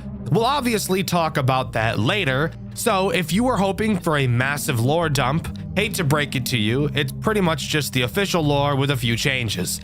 Night 1 starts the way most do. You get a phone call from the phone guy, Ryan. Ryan gives us the basic rundown of what's going on, what we're doing, and how to do it. So I suppose that means it's also my turn to do the same for you. Except I'll throw in a couple dick jokes along the way, and then after the video is over, you could read the comments to find the few comedy police who say something along the lines of, "Gah, I was really liking this video, but the amount of inappropriate jokes really just took me out of it." I'm glad it took you out of it. Us normal people who aren't afraid to laugh at stupid jokes are gonna continue to have fun. Keep seething. To start, there are many things that have stayed the same. Of course, the office layout is pretty much identical, 2 vents to the right and left of you, and a big open hallway in front. The camera setup has been left exactly the same as well, so at least we don't have to relearn the basics. What is different about the office, however, is the breaker box which can be found behind you. Opening it, we can find breakers to several of the cameras around the map, and I'll explain why this is important a bit later. One thing I do want to point out right now though is why we whip around at breakneck speed. Seriously, look at how violent this animation is. Calm down, buddy. You're gonna give yourself whiplash. Dude, why the fuck does dude move so much? He turns around, he fucking whips. Look at him. Fuck, it ain't that deep, bro. Anyways, the next thing I want to talk about is your flashlight, as that has also been changed slightly. To start, you'll notice there is no longer a battery life to your flashlight. So you may be wondering how Balloon Boy is supposed to work without his integral mechanic. Well, hold your dick, little spastic. You're getting way too far ahead of yourself. Let's slow it down and take this little by little. Your flashlight is now used to flash not only the hallway, but the 2 vents as well, as now the vents don't have their own dedicated button. Before we continue on, there's also one little thing I do want to point out about your office I thought was funny. If you take a look at the clock on your desk, you'll see a coffee mug is blocking the second set of digits, probably so that the developers didn't have to actually program the clock ticking second by second. This literally plays no role in importance in the entirety of the game. I just think it's fun to see the way devs are able to cut corners sometimes. Anyways, moving on to the first threat this night introduces, those being Toy Chica and Toy Bonnie. Oh shit, damn, oh damn, mama. Sorry. Boing. They work the exact same way they do in the original with some minor tweaks. For one, if you weren't aware, let me give you a quick fun fact about Five Nights at Freddy's 2. If you dig through the game files, you'll be able to find an unused asset for Toy Chica. It's never seen throughout the game and was originally intended to be used to allow her to glide across your office like Toy Bonnie does. It's even completely coded in, but it's never called in the actual game. Well, Reimagined brings this back, and in a big way. Both Bonnie and Chica will enter your office after being in your vents. However, unlike the original, where you can see both Toy Bonnie and Toy Chica staring at you in the vents, in Reimagined, they instead chose to bolt through your vents at the speed of sound, giving you no time to see them in your vent. When you hear them coming, you have to put the mask on fast. Like, I'm talking fast as shit. These guys aren't playing around at all. If they get their hands on you, they're gonna rock your world. I'm talking tie your own dick into a noose and make you hang yourself with it. Ooh. God, no, not that. I meant to fucking put the mask on, bro. I meant to put the mask on. That jump scare was insane, by the way. Seriously, I'm probably not going to get around to showing you each of these jump scare animations, but you should go check them all out because these animations are clean as fuck. This entire game looks super clean. Keep in mind, this is Roblox. It is so impressive how good this game really looks. Anyways, moving on to talking about the game. More specifically, Night 2 and the new threats it introduces. Hold up, Dxtr. What about the marionette? Does she not become active on this night? No. Dear viewer? No, she doesn't. In fact, the marionette is completely absent from this game. That's right, FNAF 2 Reimagined removed the music box mechanic from this game entirely. So, with my dick as hard as a rock from getting that information delivered to me, let's happily heel click our way into Night 2. Night 2 only introduces one new threat, but it's a big one, Withered Foxy. Now, I want you to pause real quick. I promise you, he is nowhere near as carpal tunnel inducing as he is in the original. In the original, Withered Foxy would appear in your hallway. You'd have to spam your control key to flash your light at him until he disappears. Every time you'd flash, an invisible value would increase by 1, and when it reached 20, he would go away. He also showed up frequently as fuck, making him the second most annoying character in the entire game, right after Toy Bonnie. So, how does Reimagined fix him? Well, he actually has two different mechanics. The first still has him enter your hallway. He'll make a breathing sound cue when he does. All you have to do is hold the light on him for a little bit and he'll leave. No spamming required. However, if you hear this sound cue and for some reason don't see him in your hallway, that means he's either in camera 1, 2, 3, or 4.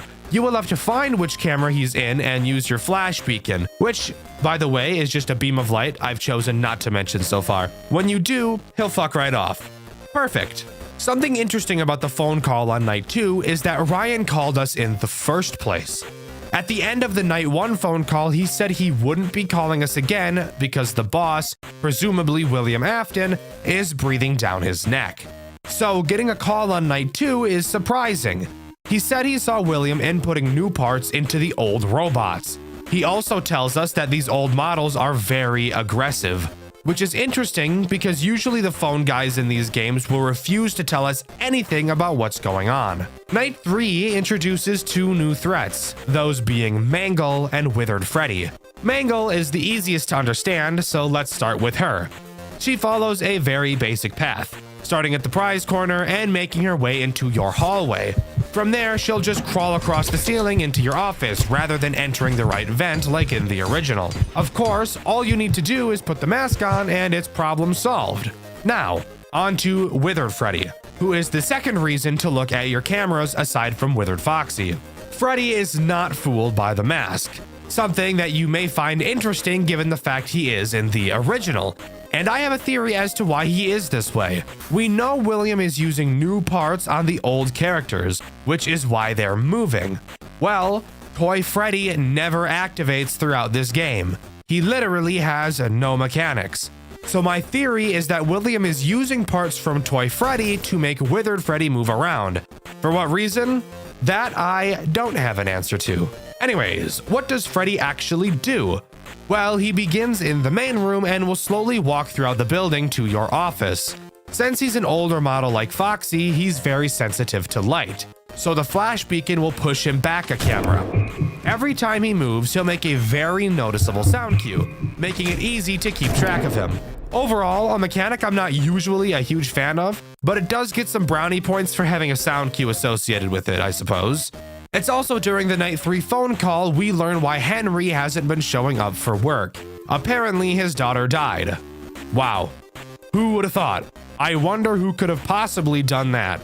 Anyways, snooze fest bitches, night 4 time it is. Introducing the final 2 characters this game has to offer, Withered Bonnie and Withered Chica.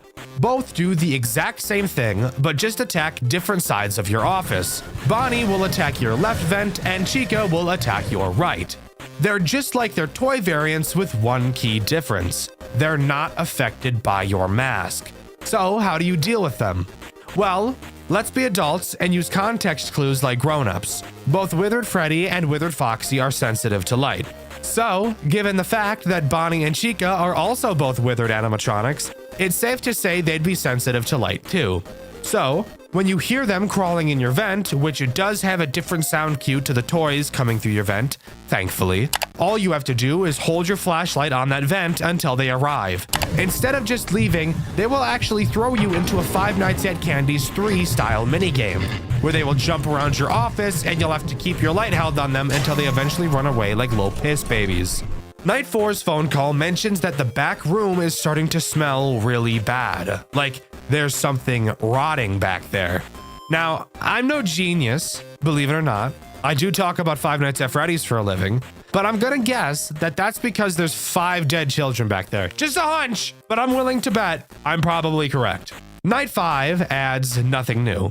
However, I do want to use this time to talk about your breaker, since I haven't really done that yet. Occasionally, one of your cameras has the chance to randomly break and go out. When it does, all you have to do is turn around and reboot whichever camera went out. Super simple, and in all honesty, throughout my entire playthrough, which by the way you can see over on my second channel, Dxtr Black, I actually rarely ever had this happen to me. And of course, another pretty important thing to bring up is the lack of characters in this game. Notably, Balloon Boy, the Marionette, Withered Golden Freddy, and Toy Freddy are completely absent and have no mechanics. And I actually think that the reasoning for this makes sense, if my reasoning is correct, that is. So, many of the characters in the original Five Nights at Freddy's 2 just do literally the exact same thing.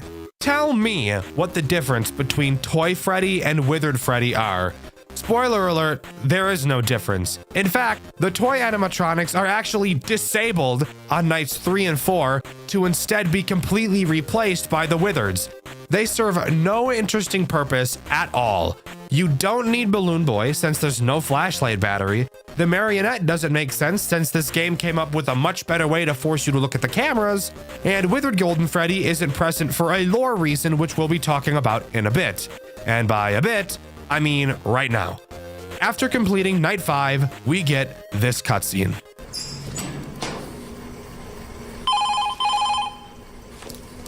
Michael, William just pulled into the parking lot. You need to get out of there now.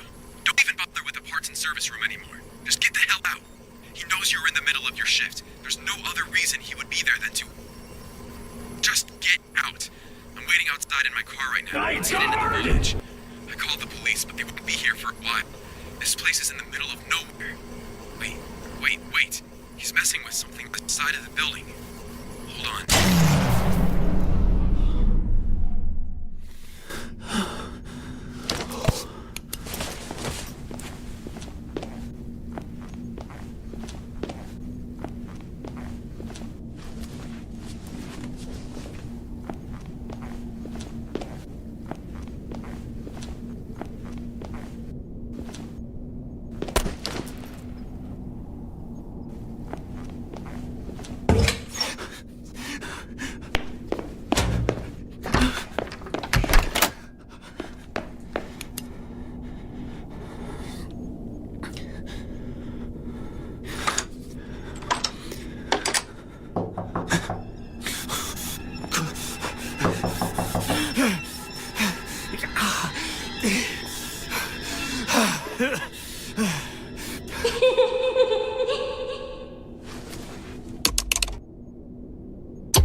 Calm down.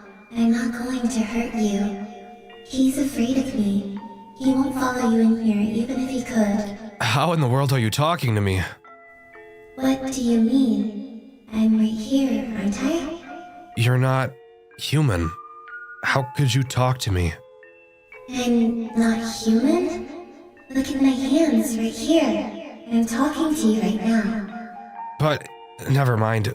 Oh, this is insane. Who are you? My name is Charlotte. What the hell happened here? He hurt us really bad. I was bleeding here, then I fell asleep. I can't move anymore. You were bleeding? Yes, I was bleeding right here, I think. After that, I don't remember much. Then I woke up. Do you remember anybody else here with you? My friends were here. He hurt them too. I tried to stop him, but the more I cried, the more it hurt. I just wanted them to be safe. I'm sorry. You said he hurt us. Who is he? You know who he is. I believe I do. He's here right now. William. I know that. He won't come in here anymore. He is afraid of me and my friends. Are your friends the ones out there right now? Yes, but they're confused and angry. They're looking for the one who did this to them. Why are they so aggressive to me? I would never. William was masked when he hurt us. They don't know who to blame. It doesn't help that you're wearing that uniform. Why don't you just tell them? It's not that easy. I can't talk to them the same way I can talk to you. They won't listen to me. I think they're still in shock. How do you know the truth? My father knew William. They were business partners. I never thought he would hurt us. I trusted him. Do you really believe you're still human? I don't feel any different. I can still see my hands and they look like my own. I just feel a little cramped. If I think about it too much, I'll go mad. Where did William hide you and your friends after he hurt you? I don't know. As I said, I fell asleep after he hit me. Is there any way I can help you or your friends? Help you move on? Burn this place to the ground. But It's the only way to help my friends. They'll get nothing from revenge. It'll only make them more confused. okay, I can help you. Wait, one more thing. Yes? I haven't heard William in a couple of minutes. What is he doing right now? Hiding, like a coward, waiting for me to kill you. He thinks I'm like the others. He believes that when my friends inevitably kill either you or Ryan, they'll get the closure they need to leave their bodies. It's a pipe dream, but his last resort. He's been trying to get us out for days now without destroying the characters. Your father. You said he and William were business partners. His name is Henry, right? Yes, his name is Henry. Please tell me he's alright. I don't know. He's been looking for you. He filed a missing persons report to the police and he hasn't come into work for a week. I don't want him to see me like this. He'll find out the truth sooner or later. Okay, I think I'm ready. Thank you for this. Break those pipes in the kitchen and you'll release flammable gas into the building. Do you have a lighter? Of course. William is hiding in the bathroom right now, waiting for you to walk down the hallway. Don't worry, my friends will find him shortly. They're relentless, as you would know. He doesn't have the slightest clue how aggressive they've gotten. It won't be pretty. He'll get what he deserves. That he will. Quiet. Listen. Quick, now's your chance.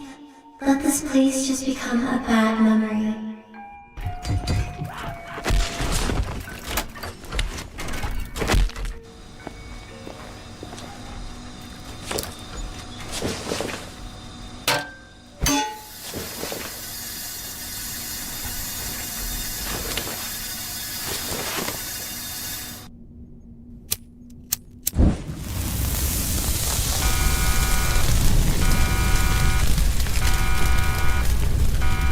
So, we set William ablaze in typical FNAF fashion, and FNAF 2 Reimagined comes to a close. Kind of. When this game first came out, that is where the main story ended. However, months after, a DLC was released that introduced a sixth night. And that night is something so unique, I've only seen something like it once before. Michael, you have a calling. Your efforts to save them, how selfless, have failed. They're still here with me. Charlotte, Oliver, Lucas, Ethan, and Zoe. I still remember their screams like it was yesterday. And they'll die again, and again, and again. Unless you come back to me and finish what you started. You're going to wish you never defined me. Night 6 has us re-enter the restaurant after it burned down. We have one final task to complete, saving all of the children. This night reminds me heavily of the entire gameplay loop of A Shadow Over Freddy's, mainly in the way you move around, and the only threat present. As you could have probably been able to tell from the cutscene, William, of course, didn't die from that fire. William will randomly wander around the building. When you run into him, you will have to do something. I literally have no fucking idea what it is you have to do though. I was never able to actually fully understand it. I got some comments from viewers over on Dxtr Black because apparently I was just completely fucking wrong. I know it has something to do with your flash burst, which you only have 3 of. Something along the lines of, when you see William, flash him? Kind of. Except it doesn't ever work. And even if you follow him into the next room he went into to try and flash him then, he'll just kill you instantly? I literally have no idea. Maybe I'm just retarded. Anyways, how do you actually save the kids? Well, behind the stage you'll find a crank. You will use this crank to muff up all of the withered animatronics around the building, who are now barely able to move. Each room that one of these characters are in are what's known as a safe room, meaning that William will not be able to catch you there. And if you have William's attention from him spotting you, you will lose said attention if you enter one of these safe rooms. Using these safe rooms is what I used while playing this game since I was too stupid to understand what I was actually supposed to do. Freddy's corpse is located in the kitchen, Bonnie is in the bathroom, Foxy is in some fucking room. I actually have no idea what the name of this room he's in is called, and Chica is in one of the party rooms. The big opening to the hallway is blocked off, so you'll have to do a pretty big loop around the building in order to get them all. When you go to use the crank on each of the animatronics, a long animation plays, and it's during these animations you can really see how scared these characters appear to be, really hitting home the fact that even though these characters are scary, they are still possessed by children, and you can really see the fear from them during these cutscenes, especially in Foxy's cutscene, which I feel shows how scared they are the most.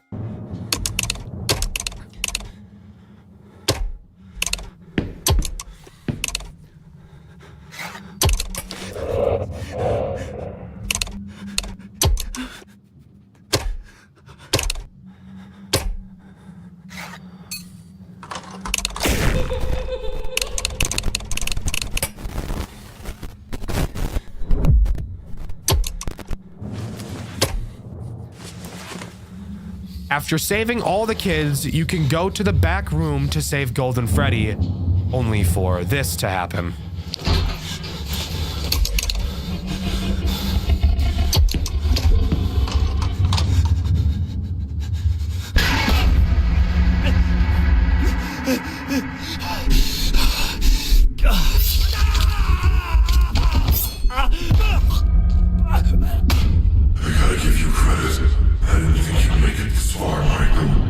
Rotten hell. Oh, I won't be going to hell. I'm going to watch the light leave your eyes, just as I did with them. But why? What did they ever do to you? They're children. She's awake.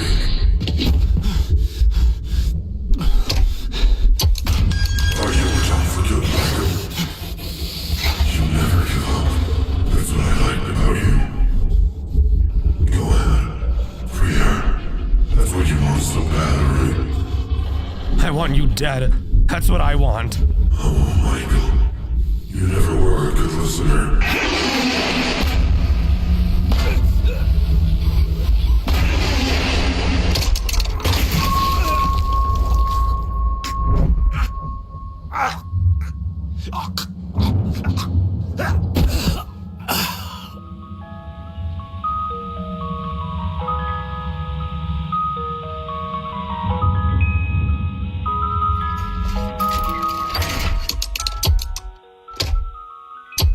And with that, that's truly where Five Nights at Freddy's 2 Reimagined comes to a close. A borderline perfect recreation of one of the community's most hated official FNAF titles. But now we have to ask the question, was a remake like this necessary? Did we really need someone to change the original game? I think the answer to that question is a resounding yes. Out of all of the official FNAF games, even though FNAF 2 isn't my least favorite, I can totally agree that it is the most boring and, in my opinion, the most uninspired. I mean, FNAF 2 only released 3 months after the first. That is not a lot of time in development for a game of any degree, and I think it really shows. From reusing mechanics from other characters to artificially inflate the roster, to having mechanics so utterly boring and bullshit like the music box in Withered Foxy, I truly think it's only fair to say that this game did Five Nights at Freddy's 2 better than Five Nights at Freddy's 2 ever could itself. Not only does this game look better, it plays better, sounds better, and is more enjoyable to play overall. Nothing feels too RNG based, and each character's mechanics are solid and unique enough. One of my biggest issues with the original Five Nights at Freddy's 2 is the fact that there is only one vent noise, but there are around 14 different instances where a vent noise plays, making the entire night a confusing, overstimulating mess. Of course, another very common problem people have with Five Nights at Freddy's 2 is the RNG. Of course, technically speaking, it can be beaten with no RNG, but that requires you to have a fuck ton of timers and a bunch of other bullshit, and normal people probably aren't going to be doing all that.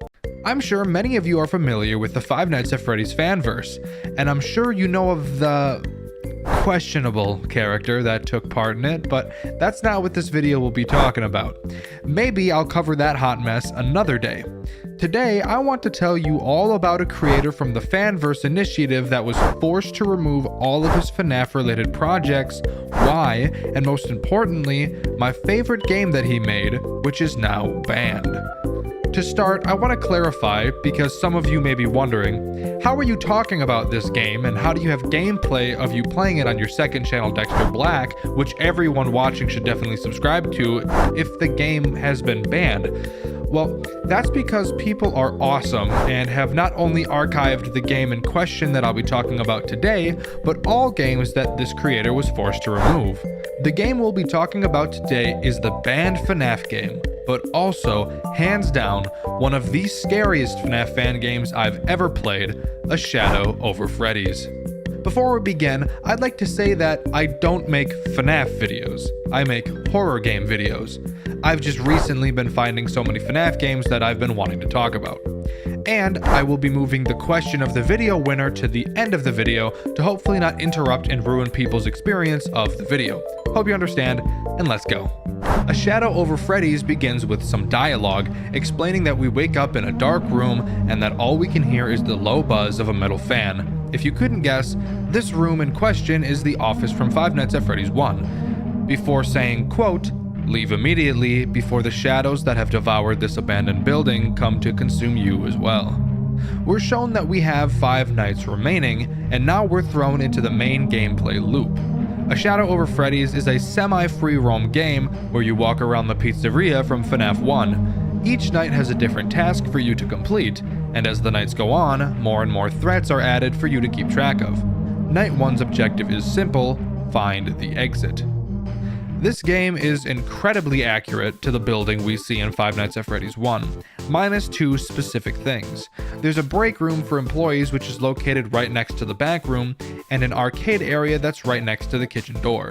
I guess you could make the argument that there were arcades in FNAF 1, since you really never got a good angle of that part of the pizzeria, but fuck you. I've never seen anyone else do it, so I'm gonna say it's not accurate to the original. Other than that, if you know the FNAF 1 location, you'll be able to move around the area quite easily. A moment ago I said that this game was semi-free roam. I say this because while yes, it is free roam, it's not free roam in the way that other free roam games are. You're still moving from screen to screen like you do in Sister Location, but there's no set path you're forced to take and you can go wherever you'd like. You're equipped with a flashlight and you'll very soon notice that the pizzeria is dark. Like, really fucking dark. Like the night.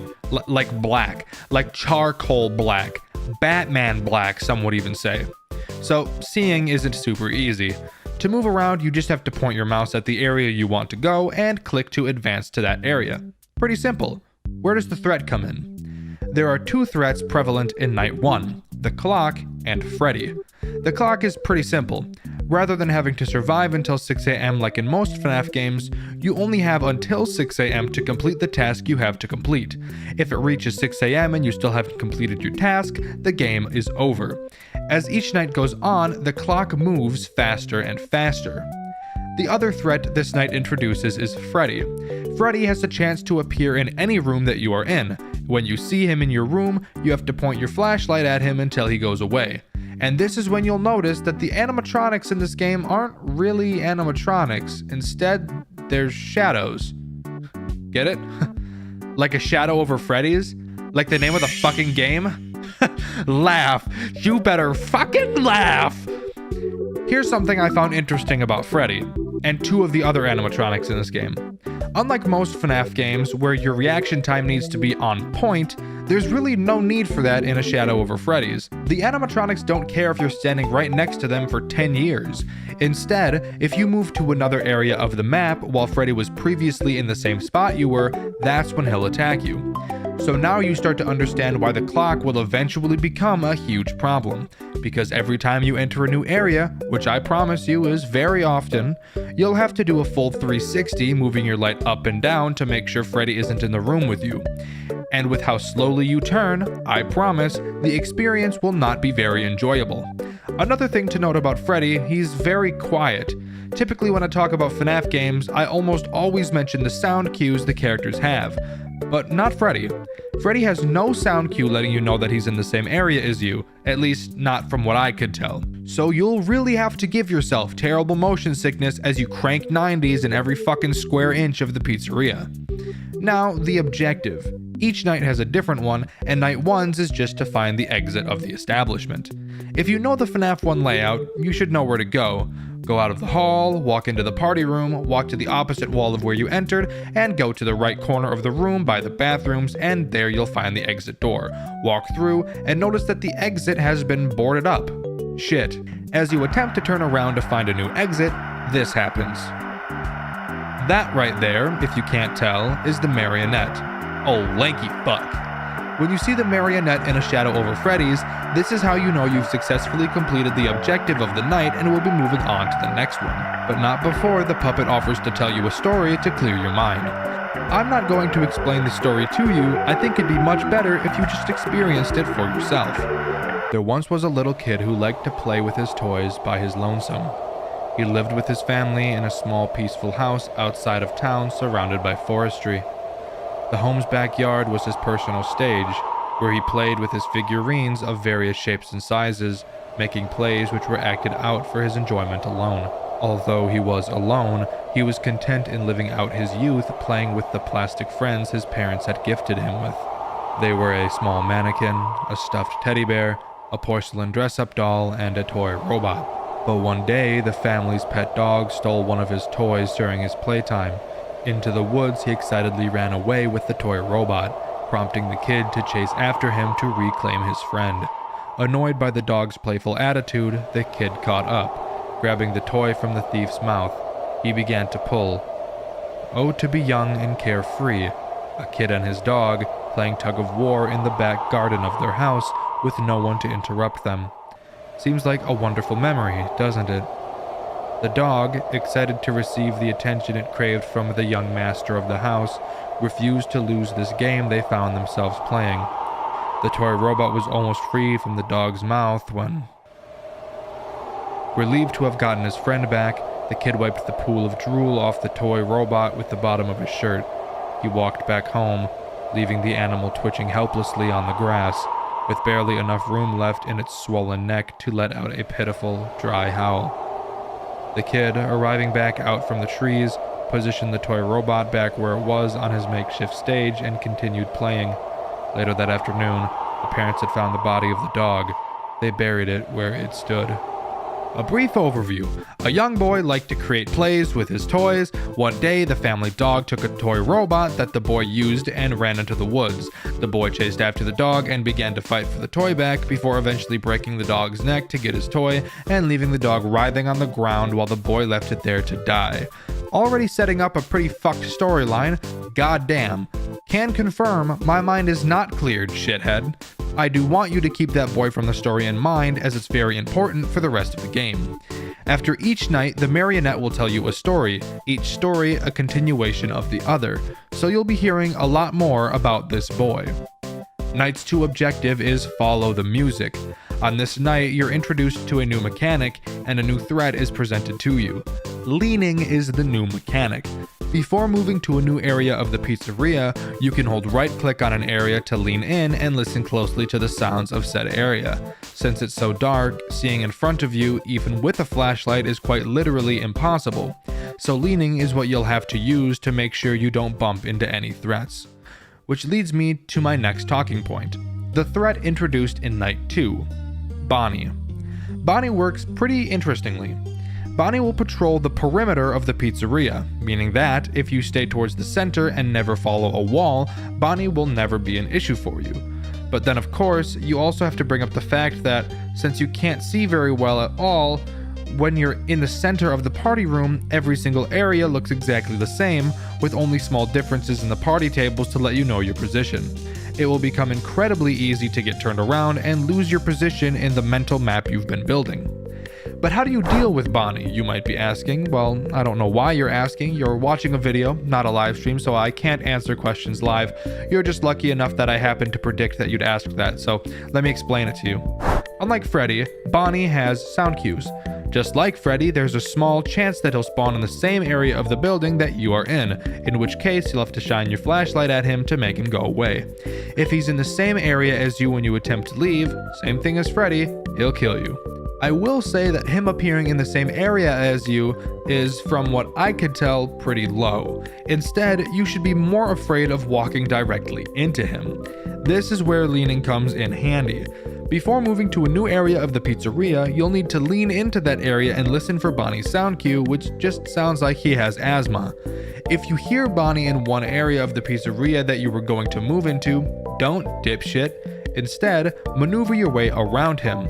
This, entwined with Freddy's checking and the clock progressively getting faster and faster as the nights go on, really start to add to the stress. You enter a new area, do your full 360 checking for Freddy. No Freddy? Awesome. Let's go west. Lean and listen for about 3 seconds. Fuck. Bonnie's there. That's the direction I wanted to go. Alright, let's go north instead. Alright, since I needed to head west, I'll try to go west again. Lean and listen. God damn it. Bonnie moved north as well. Now I have to move back down, and this can repeat multiple times, and time is not on your side. Now to talk about the objective of night 2, follow the music. It's really in place to teach you about leaning more than anything, as I failed to come up with any sort of lore implication as to why music would be playing, aside from the fact that you see the marionette at the end of each night. So when you lean into a new area, you'll most likely hear faint music playing. In most cases, there will be at least 3 areas you can always move to. You'll check each direction and listen for which way the music is the loudest. Whichever way is the loudest, that's which direction you'll go. The music leads you to 4 locations. First it leads you to the stage, then it leads you to the bathrooms, then Pirate's Cove, and finally the back room, wherein you see the marionette again, ending the night. Again, it's not a super difficult night, really just preparing you for what's to come. Before moving on to night 3, the marionette offers to tell us another story. This story I tell you is a true story I pray you never forget. There once was a boy who laid awake at night during a harsh downpour. Beneath the covers of his bed, he closed his eyes and tried to ignore the storm just outside his room. Enveloped in darkness, a sensation of creeping discomfort kept him from falling asleep. The roars of the storm were nothing compared to the restlessness that the shadows cast from the window gave him. He felt eyes watching him from afar. The boy opened his eyes and looked towards the window, but nothing was there. He tried to go back to sleep. He opened his eyes again, and out of the corner of his eye he spotted it. The hollow, white eyes of a living shadow. It appeared just as quickly as it went away, his uneasiness pushed aside by growing curiosity. The boy got up from his bed and approached the window. From out the glass he could see it, the silhouette of an animal, darker than the night around it and void of color even when light struck its frame, running off into the trees with a familiar object stuck in its mouth. His favorite toy, stolen again, being carried towards the forest. The boy couldn't help but follow along the shadow's path. The night air was freezing, brazen winds carrying countless droplets that hit the skin like marbles, their impact deafening any other sound other than the imposing thunder. Call it premonition, but he knew where the shadow had gone to. That place at the edge of the forest where he had last left the family dog. He was sure he would find it. Standing in front of the grave once more, the eyes from the shadow had gone away. In its stead, the twice-stolen toy now lay on top of the muddy mound, but this time it was moving.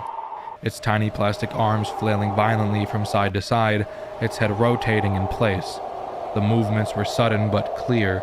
Unprompted by any outside influence, a spark of life was trapped inside this tiny vessel. Fascinated by such a discovery, he picked up the toy from the ground and held it tightly with both hands to prevent it from escaping his grasp. Smiling from ear to ear, the boy headed back home. Sick. So the boy saw the shadow of his dog in the window of his bedroom holding his toy again. He went out to the grave where the dog was buried and found the toy again, only to notice that it was moving on its own. So the dog possessed the toy robot. Interesting. We'll keep that in the back of our minds. Now let's move on to night 3's objective, enter the kitchen. If it wasn't obvious, all you have to do in this night is find a way into the kitchen. But of course, as I bet you suspected, a new threat is introduced, and judging by the theme of the night, I'm betting you can guess who it is. Chica. Chica's mechanic is incredibly similar to Bonnie's. Rather than patrolling the perimeter of the building, Chica instead patrols the center. So no matter where you are in the building, you're always at a risk of bumping into an animatronic. The way you can tell if Chica is in front of you is the same as Bonnie.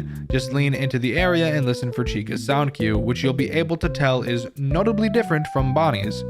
There's only one other small difference between Bonnie and Chica. If you stay in one area for too long, Chica will just walk into the same area as you, and if you don't flash her before moving to another area, it's game over. Now, I have a theory. I think originally Chica was meant to be the exact same as Bonnie, except she patrols the middle of the map, but Fiznom added the moving mechanic to prevent a soft lock that can easily happen. Let me tell you about it. So, I should say that Bonnie and Chica can go anywhere in the building. It's just much more common for them to patrol their previously stated areas.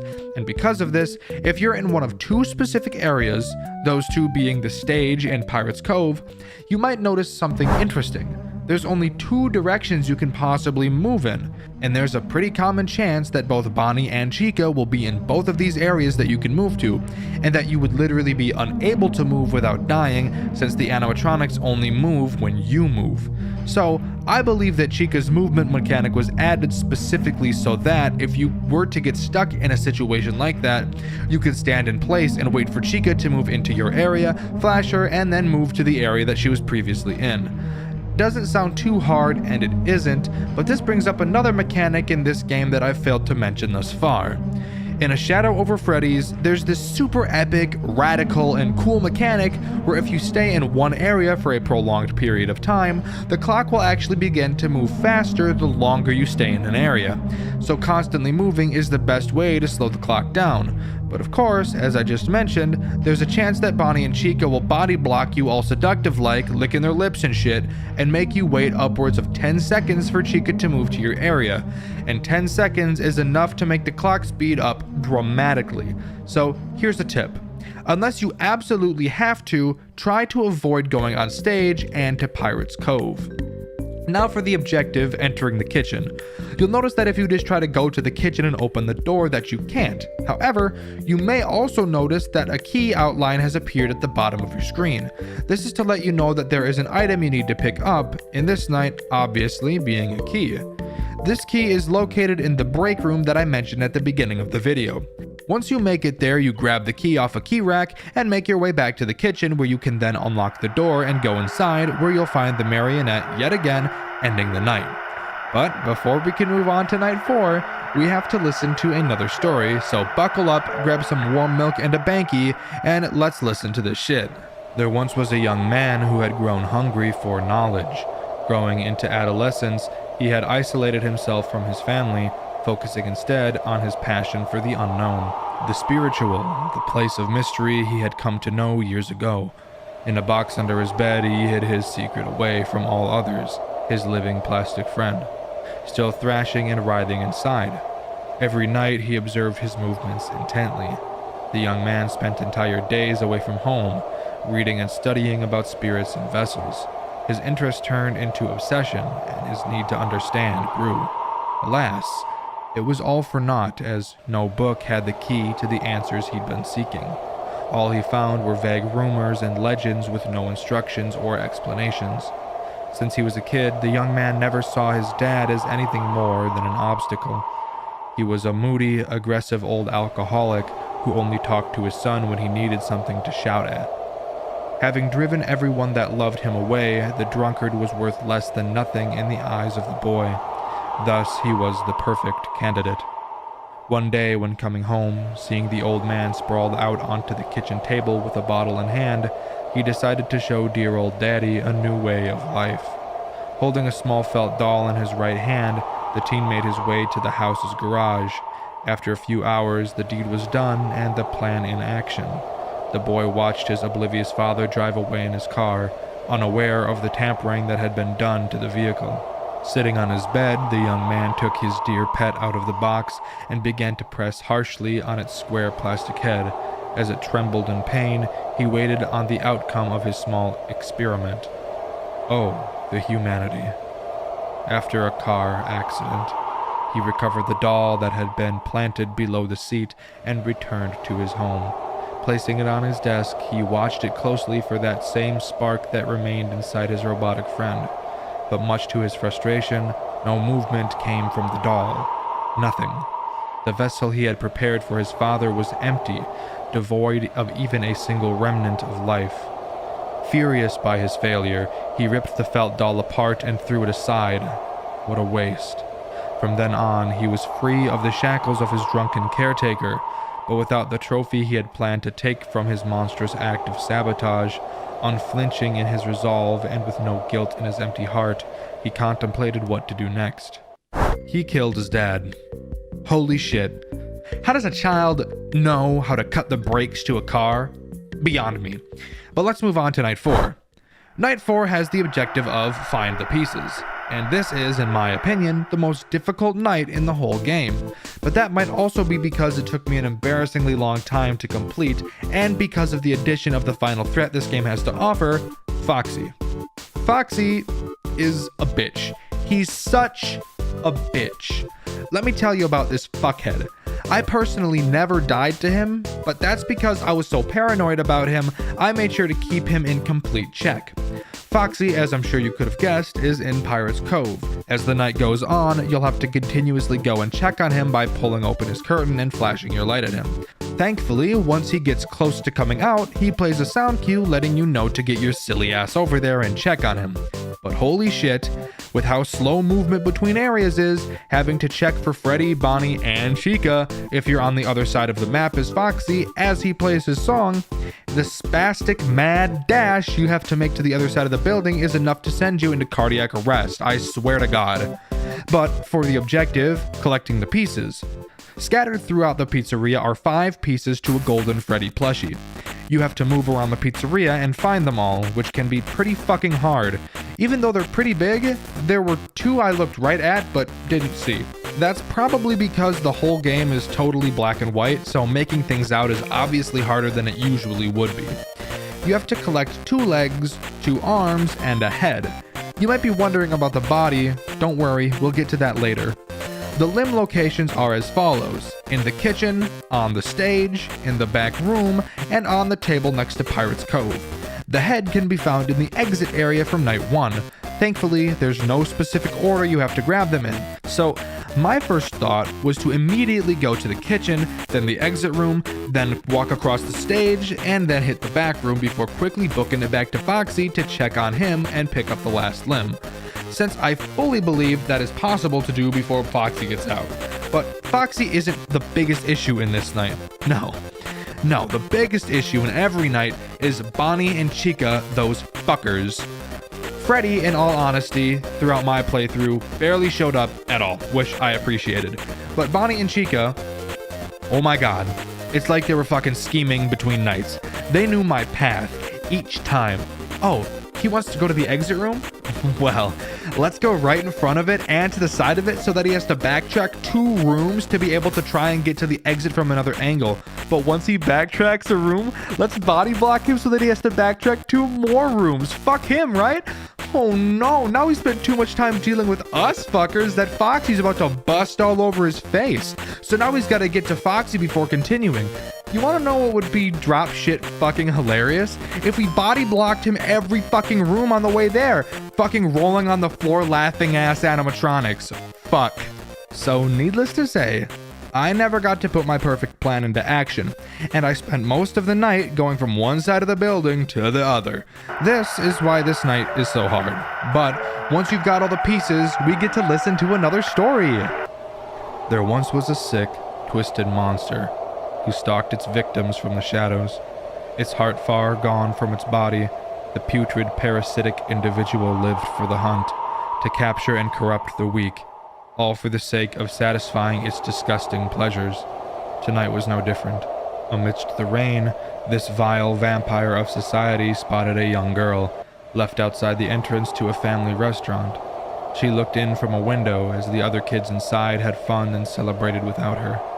The monster approached the girl from behind, its body trembling in anticipation to savor the perfect opportunity that had been laid out in front of it. Maybe, if some humanity was still lingering inside, if some shred of dignity had remained in its hollow heart, it would have felt pity for her. Maybe it could have sympathized with her situation. It stood still, inches away from her, its hands reaching out for her back. The sound of its breathing masked by the downpour surrounding them. The child felt a chill run down her spine. She saw its eyes looking at her in the reflection of the glass. She slowly turned around to face the figure towering over her. You rotten, ignorant, heartless creature. You left that innocent girl in that alley to die a cold, lonesome death. Your hands were tinted red with her blood, colorless in your empty eyes, and you felt nothing but satisfaction from taking her life. And for what? You don't remember? We all know that's not true. These meetings have been merely a formality. If it were up to me, I would have left you alone to be torn apart by your captors, limb by limb, just like you tore the life away from her that night, tossing her into the trash after capturing the fragments of her presence. But now it's time for you to feel her pain, to feel the pain that all your victims suffered. Rotten hell, William Afton, alongside the shadows of your past. That's right. If you hadn't put the pieces together already, we're playing as William Afton, and the story that's been being told is William's childhood, and what led him to becoming the man he became. I think that this reveal is fucking brilliant. I absolutely love it. I think this is something that Five Nights at Freddy's should have done. You never learn why William is the way he is. You're just meant to accept that he's a murderer, which is never the case with actual murderers. I'm aware he had a reason as to why he murdered the kids, but normal people don't murder, period. You can always go back in their past and pick up on small hints that something isn't right in their development, and in a lot of cases, harming animals is one of the earliest signs. Look at Jeffrey Dahmer, who mutilated animals in the woods to study their insides. Giving Afton this bit of story, while generally simple, provides so much more meaning behind the actions that he made in the main games, and I really hope the new FNAF game Into the Pit does something like this. I love it. But now, we get to move on to the final night of this game. No, there's no sixth night. This is it. Night 5, with the most simple objective of all. Run. This night is batshit insane. Not only is there way more static on screen, there's also finally some color, albeit only red. This night makes every animatronic the most aggressive it's ever been, aside from Foxy, who isn't active at all, but that's for good reason. Every location you move to sends you to a completely random area of the pizzeria. You'd think to run to the exit, but the moment you step out of your office, you're teleported to a totally random area. And maybe you eventually find the exit, but as you run through the doors, you realize you get teleported back onto the other side of the pizzeria. And if you thought the clock was moving quickly on previous nights, you're not ready for how quickly that shit goes down in night 5. In order to win, you have to randomly teleport through rooms for long enough that you eventually get teleported inside the bathroom, which only has one exit. Once you leave the bathroom through that one exit is when you finally get teleported back to the office and win. But holy fucking shit, I have stuff to complain about before we get that far. Let me start by completely disregarding Freddy. He might as well not even be in this game with how infrequently he appears. But holy shit, Bonnie and Chica make me want to stick my dick in a toaster, holy god. It does not matter how quick you are. I think I established the fastest possible strategy for optimally doing 360s and checking rooms that you can possibly have in this game. But it doesn't matter how fast you are. There's one enormous factor of luck that you can't overlook. Pirates Cove and the stage. Remember the Bonnie and Chica body blocking I mentioned earlier with these two areas? Yeah, those two areas are choke points of this night. And the worst part? There's nothing you can do about it because every location is randomized. There's no pattern to map out in your head because every time you teleport, the entrances and exits get randomized again. Generally speaking, you have 2 shitty teleports that you can go through, and that's considering you've run into rooms where the first area you lean into doesn't have Bonnie or Chica in it. If you've had to check 3 locations before transferring to one of the rooms you've been in, which I promise you happens very often, then you really only have 1 shitty teleport that you can fall into safely. Why? Because again, the longer you stay in one area, the faster the clock moves. If you end up getting teleported to the stage or Pirate's Cove, there's a non-zero chance that Chica will take her sweet fucking time entering your area, almost guaranteeing that if you get sent to a shit area, that 1 hour is almost 100% going to pass while waiting. That's just how fucking fast the clock is on this night. If you get sent to the stage twice, you might as well just reset the game because there's no chance you'll transfer through enough rooms after that before it hits 6 a.m. Oh my fuck, then I still have to talk about the music. As you transfer through areas, you'll begin to hear music playing softly, but as you transfer through more rooms, the music gets louder and louder, making it fucking impossible to hear Bonnie, and I mean Bonnie specifically. Chica tends to be pretty fucking loud so you can figure out where she is pretty quick, but Bonnie's sound cue is so quiet most of the time that every time you end up leaning, you'll have to wait a good 3 seconds to make sure you don't hear him, and I cannot stress enough how much time 3 seconds is on this night when the clock moves at fucking Mach 40. So by the time it's 5 a.m., you're almost done. The music is blaring in your ear so goddamn loud you think your eardrum might fucking rupture. Your leg is bouncing so fast and your heart is pounding so hard you can feel it throughout your whole torso, and you can hear it echoing throughout your skull, making it more and more difficult to focus on listening for Bonnie's sound cue. When finally you realize you've entered the bathroom, as fast as you can, you whip around to the exit of the bathroom and you find yourself in the office. All has gone quiet. The red tint has gone away. It's calm. For once. For once, you stop shaking. You take a deep exhale that you've been holding in for the last minute, and your heart rate decreases. As you look around the room you're in, you'll realize the torso of the plushie you collected pieces to on night 4 laid on the desk in front of you. You don't know why you've been collecting the pieces. You just know that it's something that you've had to do. You grab the final piece, and then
that's the ending of A Shadow Over Freddy's. I've said games were masterpieces before, but this one has to take the cake. The gameplay was never overwhelmingly difficult, and it was overall a simple concept, but this game shows you that the only thing that matters in game design is execution, and this game knocked that out of the park tenfold. This is by far my favorite FNAF fan game I've ever played up until this point. The moment I saw the Afton reveal, I just knew I had to make a video about it. I couldn't keep myself from telling anyone about it, and I thank you greatly for making it this far. But I still have some more to talk about, so if you're interested, I urge you to stick around a little bit longer. You might notice on a first playthrough that upon beating Night 5, you're greeted to a screen of the plushie you built with text telling you that something is missing. And this is the part where I tell you that there's been smaller objectives I've failed to talk about thus far. The plushies of the other animatronics. Each night has a different plushie that you can find. Whichever character is introduced on a night, that's which plushie you'll have to find. Night 1 is obviously Freddy, as he's the only one who's active. You can find his plushie on the stage. On night 2, you can find Bonnie's plushie in the storage closet in the hall. Night 3, you can find Chica's plushie in the right hall. And on night 4, you can find Foxy's plushie in the break room. Once you've collected all of them, you'll unlock Custom Night. I personally didn't play it, but you can obviously set the main 4's AI value from 0 to 20, and you can also select up to 5 plushies you collected throughout the main game to go collect. I can only imagine that the night consists of you going to the areas you found the plushies before and collecting all of them again to finish the night while dealing with all of the animatronics at the same time like in night 4. A super simple but nice addition to an already amazing game. I also mentioned that I thought night 4 was more difficult than night 5. Here's my reasoning for that. Mainly because of Foxy and the fact that you don't have to worry about where you're going. Removing Foxy from night 5 was obviously the right decision to make, because if you didn't, the night would literally be impossible because of how random it is. But you also have to take into account that in night 4 there are very specific areas you have to go to, and that makes Bonnie and Chica body blocking you matter way more than in night 5, as if they body block you in night 4, you have to actively maneuver your way around them to get to where you need to go. In night 5, it doesn't matter where you go, as long as you go. Generally, I think night 5 is a better night than night 4, just because of the run objective and how sporadic it feels, really setting the fact that you are panicked and you have nowhere to run. But night 5 is in no way more difficult than night 4, just more luck dependent. And the last thing I have to talk about, why was a game like this, a game that seems so perfect, forced to be taken down? Well, as mentioned, FizzNom was invited to be part of the Fanverse initiative by Scott Cawthon, and he accepted. He was the one who started work on the infamous Five Nights at Freddy's Plus. However, during the work on that game, he decided he wanted to spend time on himself and his mental health and stepped away from the Fanverse, leaving it entirely, which is why FNAF Plus was never released. And because of the contract that he signed, he was forced to remove all of his Five Nights at Freddy's fan games he's ever made, even games he made while not in the Fanverse, one of those games being a shadow over Freddy's. I have no idea the terms of the contract, and I can't see why they'd have him remove games he's made, but regardless, that's what happened and where we're at now. And if you want to know, FizzNom is still active just on YouTube with his channel, where he makes some pretty good videos, so I recommend you go check that out. I'll link him in the description. But thankfully, people have archived the amazing projects he has put together. But that was a shadow over Freddy's. Let me know what you think in the comments below. Before I go, in the last video I asked you all what your favorite memory from the Joy of Creation story mode was, and my favorite answer was this one by Joker of Spades. They chose the third night simply because it's funny that Bonnie punches the camera. Not a super detailed reason, but it was enough to make me laugh. The question of this video is, what's your favorite main series FNAF animatronic and why? With the question being asked, I've been Dxtr, and I'll see you all in the next video. See ya!